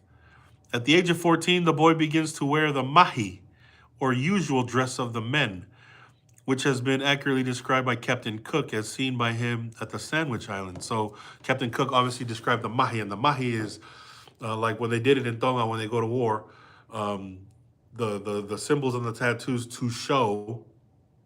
They would tie up, right? They would tie the tapa up, right? So that they know who they're killing, right? The markings on the body of the tattoo, as mariners described, that's what they had them for, to mark who's who and who you're killing in the battlefield. They tied it up and it looked like a mahi, so they tied it up high. And the boys wore that when they got up to the age of 14. At the Fiji Islands, it is of greater length, being wrapped around the body many times, one end passing between the legs so as to represent, when adjusted, what in surgery is called a T bandage. Oh. Children are married by their parents, or rather betrothed to each other, when they are 3 or 4 years old. This circumstance gives rise to the complaint usually made by the natives of Tonga who visit Fiji, that they can find no woman but who is under the protection of a jealous husband. So what he's saying is, because the children are betrothed at the age of 3 or 4, the Tongans would complain when they'd go to Fiji finding a wife because the women are all married, right? But that's because they're betrothed when they're so young. This Kamala sadly complained of, and it leads us to the interference that the women there are very faithful. A man may have several wives, but the greatest chief, that is, she who is of the best family, is the principal wife, and in respect to her, if her husband die first, she must be strangled on the day of his death, and afterwards buried with him. So, the Fijians have many wives, and if you are the chief wife, which means you come from a family of chiefs or a family of higher order in Fiji, you are the chief wife, and you're respected that way as the chief wife in the polygamy family. And if the husband were to die, you, the chief wife, yeah, you're strangled and buried with him, according to their tradition in Fiji. Mr. Mariner knows this fact from what happened at Vava'u, a short time after the peace with Toiumu, and as it was not mentioned at the time, the present seems a fit opportunity. Among Finau's followers, a certain chief, a native of Fiji, fell ill and died. His wife, also a native of Fiji, in accordance with the religious notions in which she had been brought up, considered it a breach of duty to outlive him. She therefore desired to be strangled. Okay? So even the Fijian chief wife even knew. In Vava'u, Finau had a Fijian homeboy, he got sick and died, and his Fijian wife said, "Oh, in my culture, we're not to outlive our husbands. Strangle me and bury me with him." Right? You see the loyalty. It's noble. It's noble for her to think and believe that way. Coming from Fiji, because she didn't have to, because she was in Tonga and the Tongans weren't going to expect her to, but because she was so faithful to her customs growing up in Fiji, yeah, she was down to. All her Tonga friends endeavored to dissuade her from what happened to them so unnecessary and useless an act. So the Tongans are telling her, "No, you don't have to do that. You're in Tonga, don't do that." But she was determined, she said, to fulfill her duty, failing which she should never be happy in her mind. The Otuas of Fiji would punish her, and thus by living, she should only incur fresh miseries. Okay? So you're not going to change your mind. This is how we were raised. This is what we believe. I'm not going to not die today. My husband's dead. I'm going to go with him. Her friends, finding all remonstrances in vain, allowed her to do as she pleased. She accordingly laid herself down in the ground by the side of her deceased husband with her face upward, and desiring a couple of Fijian men to perform their duty, they put a bandang ngatu around her neck and, pulling it at each end, soon accomplished her wishes. Yeah, that's noble in my eyes. Not only did my Fijian husband die and I'm going to die with him, she lays down next to him and she said, "I want this to be done by my Fijian brothers. I want Fijians to do this." And they're in Vava'u. So that's very noble, right, of her. And to top it off, let her Fijian brothers do it. In the footnote, it used to be the custom at Tonga, when the divine chief Tuitonga died, to strangle his chief wife. But this absurd practice was left off during Mariner's time. Okay, so they did it in Tonga too, I guess. And now they don't do it anymore, or they didn't do it at this time when Mariner's there, but the Fijians kept with it. In the evening, they were buried, but that's still the loyalty of the Fijians. Their strength, their mental and spiritual strength to duty is very impressive. And even the Fijian men that knew that this had to happen, they knew that it is what it is. We got to do this to her. In the evening, they were buried together in the same grave in a situating posture.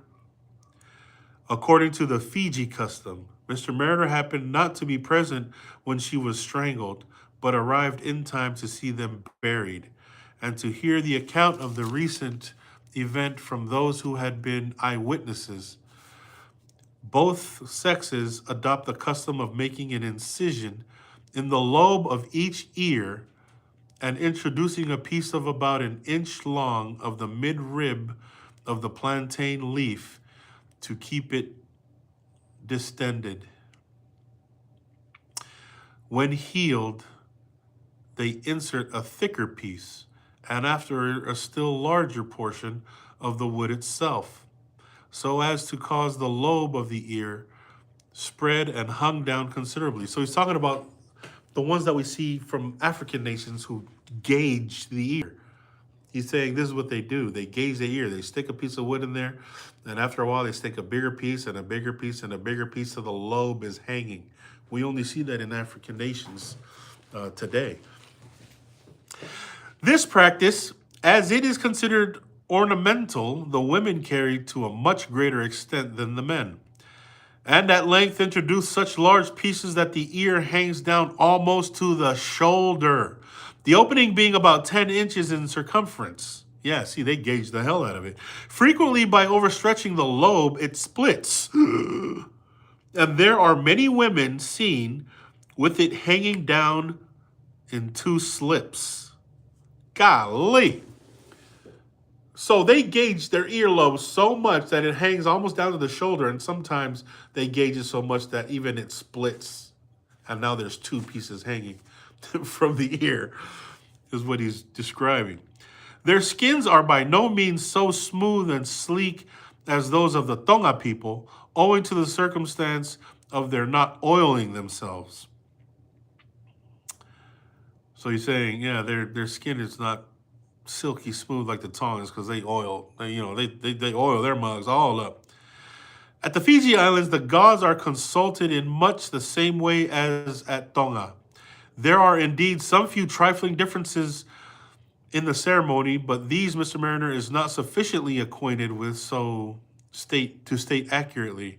For although he was afterwards at Pau, he had not an opportunity of seeing the ceremony. So he's talking about the ceremony, the same ceremony, funeral ceremonies are similar. He had been at Pau, but he never seen anybody die there. So close to Pau lies a very small island called Sisia. Let's see if there is a Sisia here in Pau. Pau being the largest. Yeah, it's changed its name because Levuka is the closest one over there.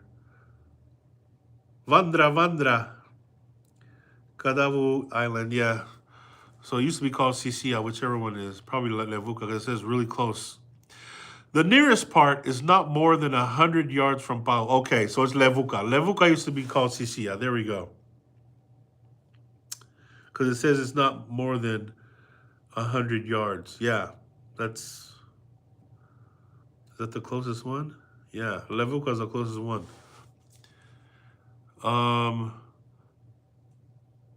And at low water, joins it by a ridge of sand. So you can walk from main Fiji to Sisia. At this place, there is a high rock, almost perforated by nature, and which art has rendered completely so. The rock is converted into a strong fortress commanding the whole island, which indeed is rendered inaccessible in every part by a heavy surf and dangerous rocks, except just to the left of the large rock. And that part is defended by a high fencing. On this island, several natives of Tonga resided, for the chief was partial to them, his wife being a native of that place, and he readily admitted Kamala and his men to come also and reside among them. All right, so I'm assuming it's Levuka, but the main chief said that they let the Tongans stayed on this mountain island. On this island, several natives of Tonga resided there. So some of the Tongans stayed there. So they're basically saying, there's Tongans over here, you can stay over here in Sia. Kamala took an active part with the chief of Sia in his war against the people of Pau. This war had been kept up for a long time, the people of Sia constantly committing depredations on the island of Pau without these being at all able to retaliate. And from time to time, they had taken a great number of prisoners. A few days before a period that Kamala had fixed on for his return to Vava'u, the chief of Sia made a sortie from his stronghold and gave a general battle to the people of Pau. Okay, so Kamala's in Sia, which I'm assuming Levuka now because that's the closest island there. And he took some battle with the Tongans that were on that island over to the main Fiji island to help him with some of the battles. The men of Sia were victorious and returned in triumph to their little island. The chief, elated by those victories, resolved now to have an extraordinary feast before the departure of Kamala. On the following day, therefore, a grand warlike dance were performed by the men with bracelets of fringed bark under their knees. See, that sounds African right there, right? And of shells under their arms, their bodies and faces painted with various configurations in black and yellow. Black and yellow, black and yellow, black and yellow. Their bodies and faces painted with various configurations, so it had designs on it in black and yellow, producing no doubt a strange appearance. Each man was armed with a club and spear, and thus equipped. The whole body of them exhibited various warlike attitudes, such as throwing the spear, striking with the club, etc., shouting and singing alternatively. So the Tongans go help these guys on Sia, go to war in mainland Fiji. They come back, they're victorious, and now the main chief of this island throws a big old party celebration, and all the men are dancing. And it says with stuff tied below their knees and stuff tied to their arms. And they're doing warlike dances, right? When they had finished their dancing, they sat down to drink kava. After which, the chief gave orders to his cooks to bring forward the feast. Just like I said, the Fijians and Tongans had been close, right? The Tongans, in so many descriptions throughout this whole story, the Tongans always credit the Fijians for masculinity, for warlike maxim, and credit them for a lot of the bravery that the Fijians had. The Tongans, that's why I've said that we may have been related to the other islands as far as the Polynesian islands, but it seems like their friends, their homeboys are the Fijians because of stuff like this. And now they're mixing together, the Tongans and Fijians, in this island of Sia, which I'm only assuming because it says it's 100 yards from mainland Fiji, that I'm assuming that it's this close island of either Levuka, southwest, right? Northeast, southwest. It may be the other side. It may be Solevu. Who knows? But now the Tongans and the Fijians are mixing together. They're drinking kava after this war, this battle.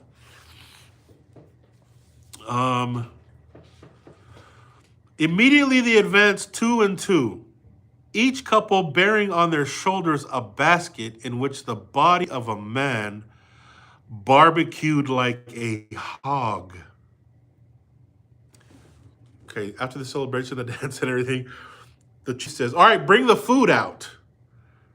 And it says right here, 2 by 2, they're carrying it on their shoulder in a basket in which the body of a man barbecued like a hog. The bodies were placed before the chief, who on the large green was seated at the head of his company. Okay, so when I described the Malaya, it's a long, big old green area. They're sitting, and now these Fijian guys are bringing in, 2 by 2 bodies of men, barbecued like hogs. When these victims were placed on the ground, hogs were brought in like manner. Afterwards, baskets of yam, on each which was a baked fowl or a bird. These being all deposited, the number of dishes was counted and announced aloud to the chief, when there appeared to be 200 human bodies and 200 hogs, 200 baskets of yams, and a like number of fowls. This isn't a small party, obviously. This is a big green and a lot of people, and they're counting it out just like they do in Tonga. Whatever, right? It says right here that they announced it like they do in Tonga. 200 bodies of men barbecued like hogs were brought out, and 200 hogs were brought out, and 200 baskets of yams. And they're counting this aloud. The provisions were then divided into various portions, and each declared to the portion of such a god, after which they were given to the care of as many principal chiefs, who shared them out to all their dependents, so that every man and woman in the island had a portion of each of these articles, which they chose to eat them or not. Whether they chose to eat them or not. Right? Just like in Tonga. Same thing. You divide the foods amongst the highest chiefs. Those high chiefs divided to their lower chiefs and matapunas, and those to the lowers, all the way down till everybody has food, whether they're going to eat it or not. It would be perhaps increasing the horror of this picture beyond truth to state that every person present partook of human flesh. I don't know if I've seen this in any movie, right? Where there's 200 bodies barbecued like hogs, divided amongst the people of the war who won. Not only that, they have 200 hogs, right? But it says here that to make it even worse, they all were eating the bodies, the human flesh. All these Fijians. That's what they were. It seems like they're partaking of as far as what they desired, what they preferred. These unfortunate victims were sacrificed and cooked more for a matter of form, probably, than anything else. But it must be confessed that the chiefs, warriors, and more ferocious part of the company partook of the inhuman diet, and that several of them feasted on it. Holy cow. I can only imagine that because, after we barbecue, or after we tunupuaka, and there's, 20 or 30 of them, at the very end, when we pack the food up and send it off, the guys who did the cooking, we leave one pig, a small one, at the very end for the guys who cook, for them to eat. Chop it up. And when we eat, we feast on that pig. Like, we tear into the skin and flesh and bone and everything. And that's what I'm imagining. If they feasted on it like we feast on freaking hogs and pork, then they must have the appetite or the taste for human flesh. Such, at least, was the account of Kaumoala, and Mr. Mariner has too much reason to think it true, because he afterwards heard the same account from several of the natives of Siasia who visited Tonga. Of course, they're going to hear the same stories. The Fijians who come to Tonga and tell, oh yeah, Kamala was over there. Man, Kamala came over. We had 200 dudes. We freaking cooked up. We was munching on, I was eating that ass, boy. Like, okay, yeah, there's no reason why Mariner wouldn't believe, right? Then, obviously what comes to mind is, what parts do you eat? What does it look like when a human body is... You would think that if it shrunk up, because human skin, during barbecue time, we understand that the thick skin of the pigs, it kind of gets crispy and whatever, but the human skin, it's like, what would happen there? It's not crispy, crusty, I don't know. And then, what all parts are edible? And did they try all the parts, right? I imagine they're probably going to cut off the testicles and penis and stuff, not eat that. Like, how you do a pig, you cut out the guts and everything, and you take off the testicles and all that. So I imagine that's already gone. So it's probably just a empty carcass, cooked like a pig. A few days afterwards, Kaumoala set sail for Vava'u, where he arrived safe with about 50 attendants, as formerly noted, consisting of Tonga people, natives of Fiji, and others. Okay, so there's Tongans, Fijians, and other types of people with him.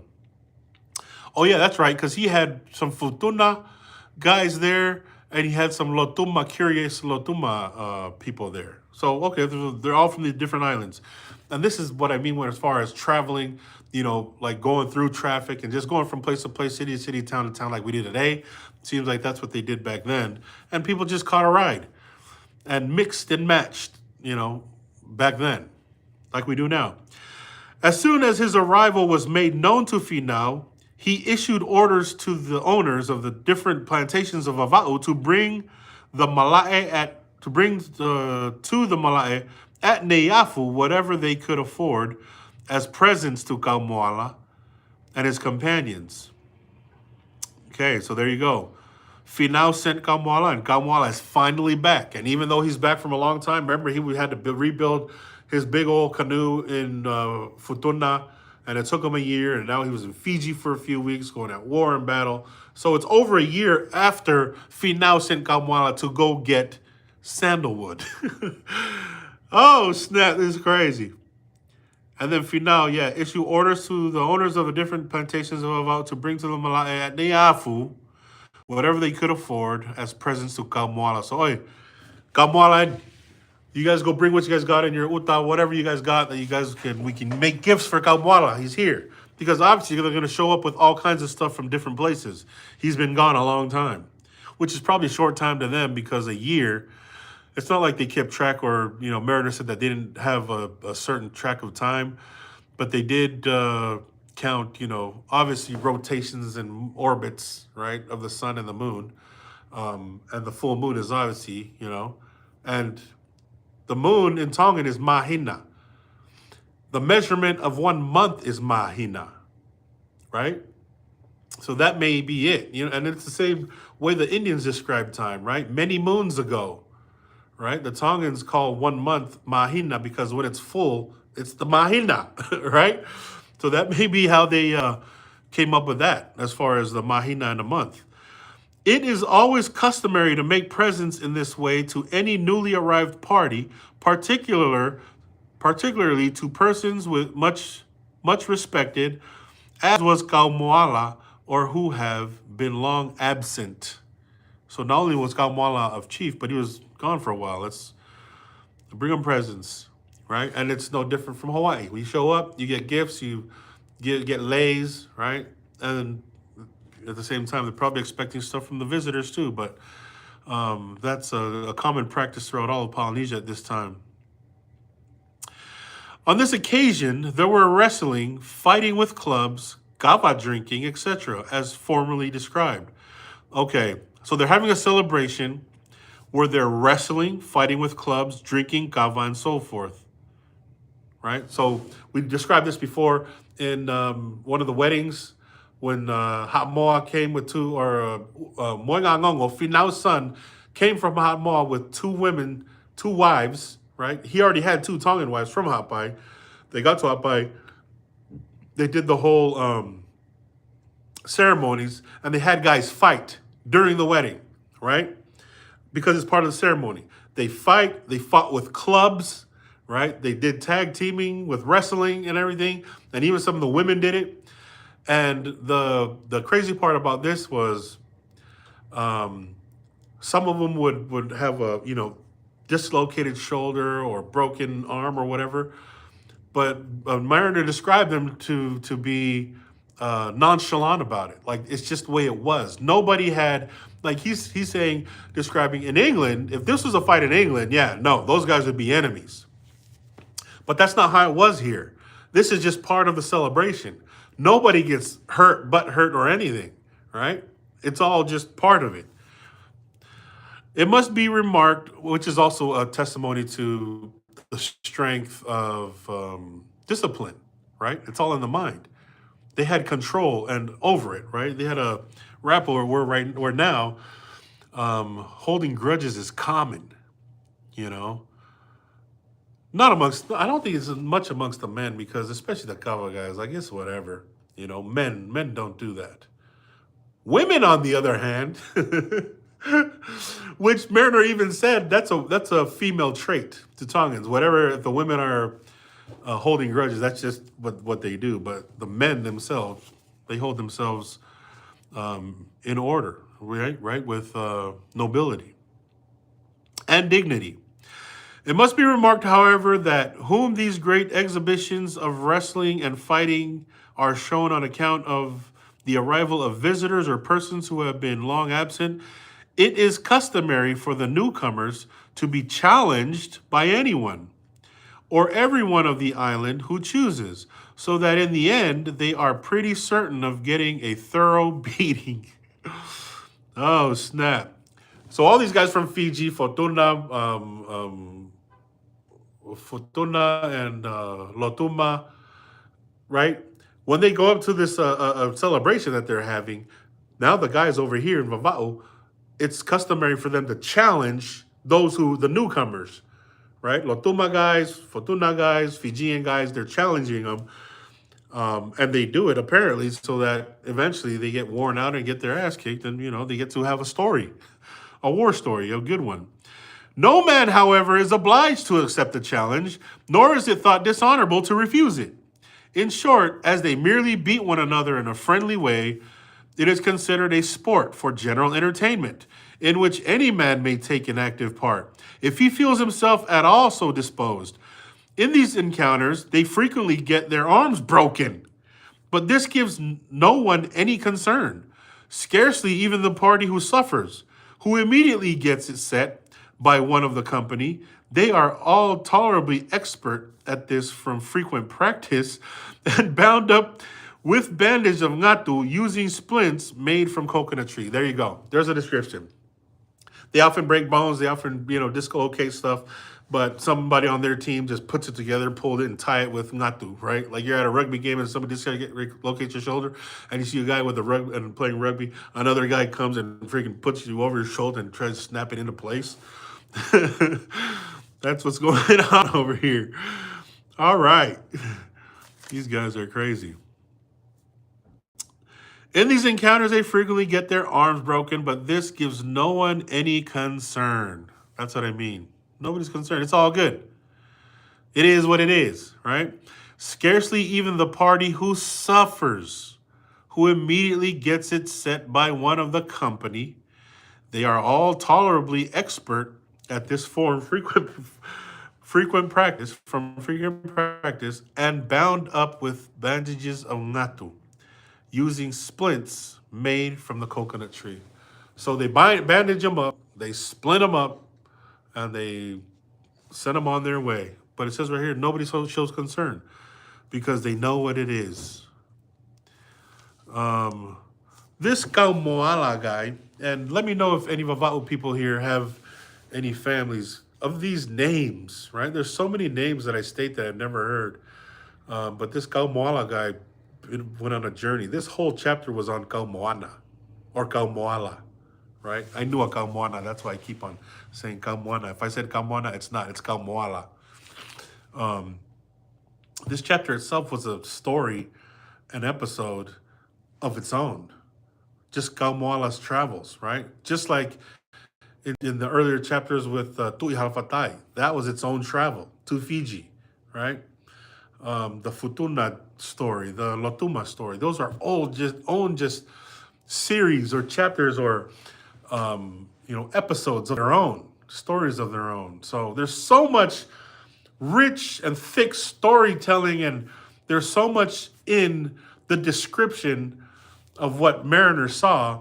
Even though he saw it firsthand and was just saying it, there's a lot of things that you can feel if you know the area and you know what it's like to associate yourself with these people, whether it's Fijians or Ha'amoa or Tonga or Futuna or whoever else. Like, you can see yourself there when you're reading it because you know what it looks like and you know what it feels like. When in his descriptions, it's so detailed that it's like, yeah, I can see all of these in episodes of their own. And it would be a long freaking series, if you ask me, of storytelling, and even all the ones of the gods, that the Disney stories, right? With Moana and all that. Those Disney stories are the same way. Like, there's so many stories of gods and traditions and beliefs and things that they've came up with from custom or culture that they made sense of the best they could. Just like the Lotuma people. They thought that Kaumoala were gods. Those guys were gods because he came in a giant canoe, and these people never leave their island, right? So that right there is freaking a whole movie in itself. Anyways, that was chapter 10. Kaumoala. So I've done 7, 8, 9, and 10 in live read. Next one is 11. Shoot, let me see. Let me see if I can remember. I can't remember how many chapters there actually is in volume 1, because this is just volume 1, y'all. You know what I mean? There's 2 volumes. In the next volume, it's going to be all. It's going to be all about the purposes of everything. Just like the thing about the tattoo when I read it, how Tonga tattooed everybody. Once you turn 15, 16, 17, it's a rite of passage, and you're marked inside of your tribe so that when you grow up and go to war, you tie the mahi and they know, based on the symbols, who they're killing, right? Christianity shows up and the tattoos disappear, but he also describes in Hamoa, right, the Samoans of being marked as well for the purposes of the king. And it's usually the guy that was marked that spoke for each village in Hamoa and had ties to the Matapure there, or the tributary chief there. But that's the basic marking of the king was for that person to look like the rest of the warriors and the rest of the guys from Tonga when they would visit, right? So I hear a lot of stories of, oh yeah, the Tui Tonga only went to Samoa to get tattooed, and the tattoo started in Fiji. Well, I don't know when those stories were from or how they were told or who told them, but this is documented from first, I witness experience of what he saw. And according to what he's saying, is the Samoa guys were marked for those purposes, for the purpose of the king and speaking to him, which made them speaking chiefs or whatever. Where in Tonga, they were marked for a different purpose. It was so that they would know who they were killing when they're on the battlefield. And anyway, Christianity arrives, tattoos disappear from Tonga, but Samoa, Germany goes there, and they keep the tradition. So there's the long or the short of it. They keep the tradition of tattooing, and they keep the tradition of tattooing all the way till today. There was tattooing going on this week that I saw here in Kansas City. Them keeping the tradition, right? And so for them, in the Samoa group, it's the represents nobility of chiefs and hierarchy. Where Mariner was saying, yeah, in Tonga it wasn't like that because the Tui Tonga wasn't tattooed. But if he was to get tattooed or circumcised, he would then go to a different place so that nobody can tattoo him. I think it was either Fiji or Samoa. Yeah, they may be right about that. I'd have to go back and look and see exactly what he said about that. But anyways, the next, and so let's see how many of this. There's 13 chapters. In volume 1, there's 13 chapters, right?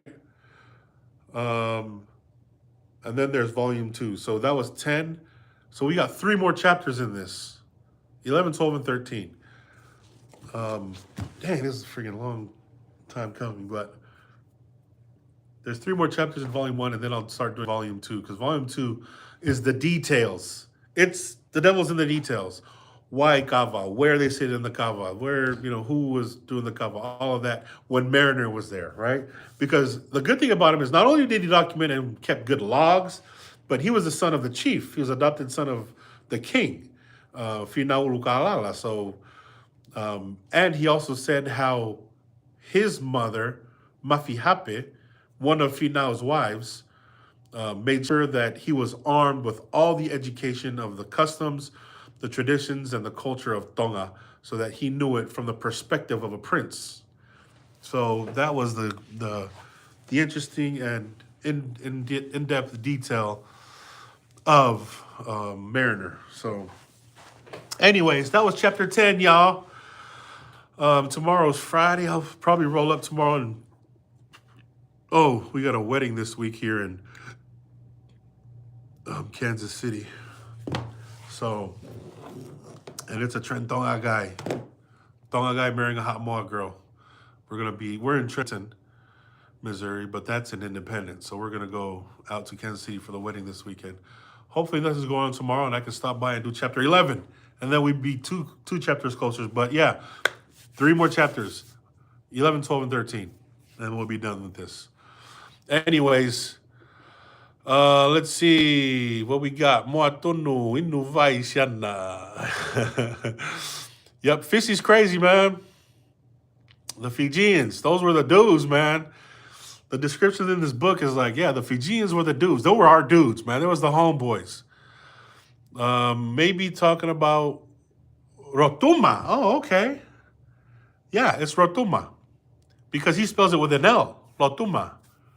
But Rotuma. Let's look at Rotuma, see where it is on the map. Oh, this is Rotuma, Tonga.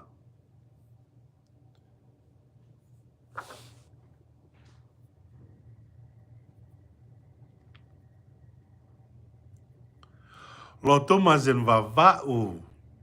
That's a different one, obviously, because this one was right next to Futuna. Yeah.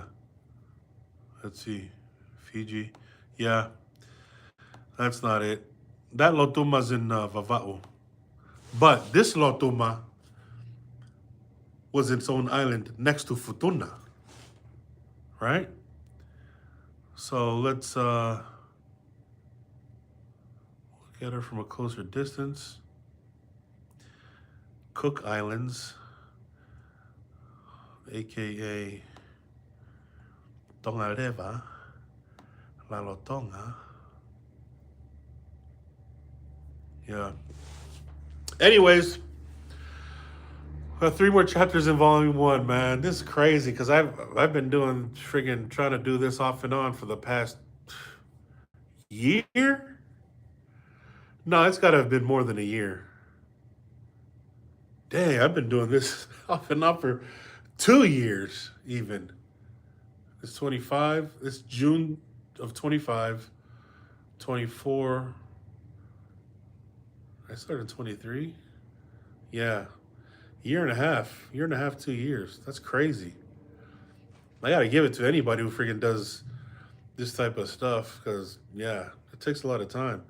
And you get burnt out doing it. Anyways, let's get into chapter 11 next time. The next volume is very interesting. And it's been a while since I read it, but we'll get to read it again. And this is my second or third time reading volume 2 or volume 1 with you guys. And it's a lot of things I'm surprised. I'd never, to read it like this in such detail and be able to say it out loud and record it is a different beast, man. It's a different animal. Because it gives a lot more than just me thinking how to say it in my mind. Because usually I'll record it, I'll read, and then I'll sit back and think, and then I'll, paraphrase it on video. But to read it live and talk about it while I'm thinking, while I'm reading, it's a way freaking different beast. It's a lot better, I think. There's a lot more details coming out because then I can just think and speak and everything be good. But at the same time, I will definitely do the editing for it. Minecraft villager noise. Yeah. Rotuma. This is Lotuma. That's a Lotuma in Vava'u. Let's try spelling it with an R.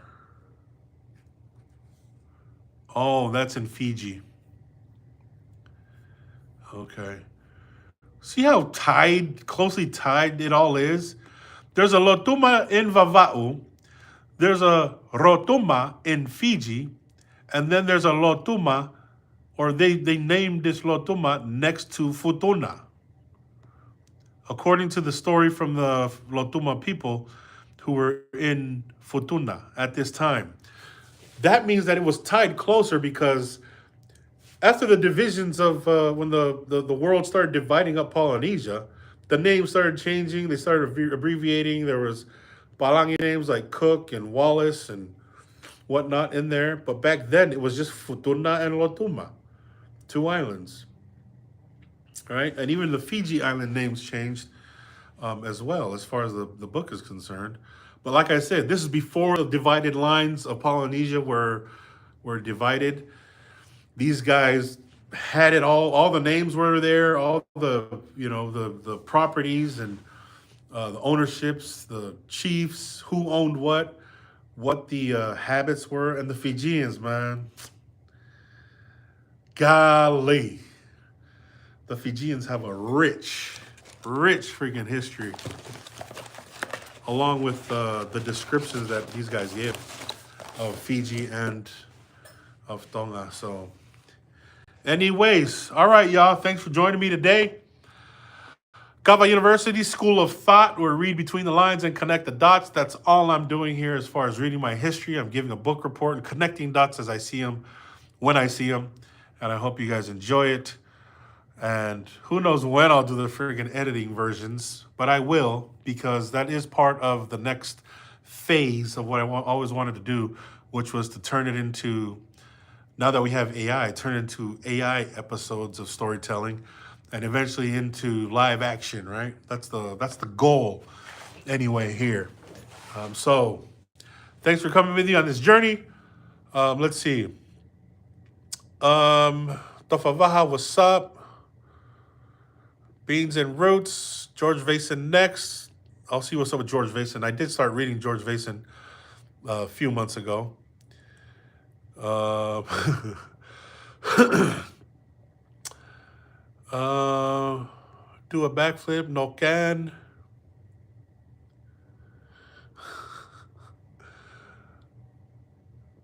Yep. Okay. Anyways, Ofatu, Tosoviti, huh?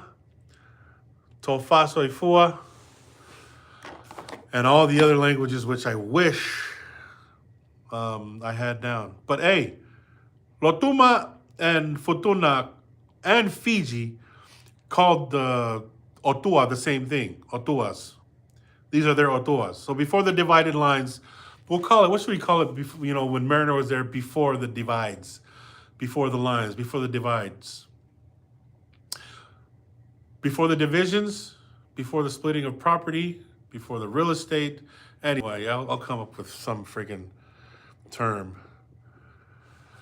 Where did he for, yep, Malo. King Taika Malo.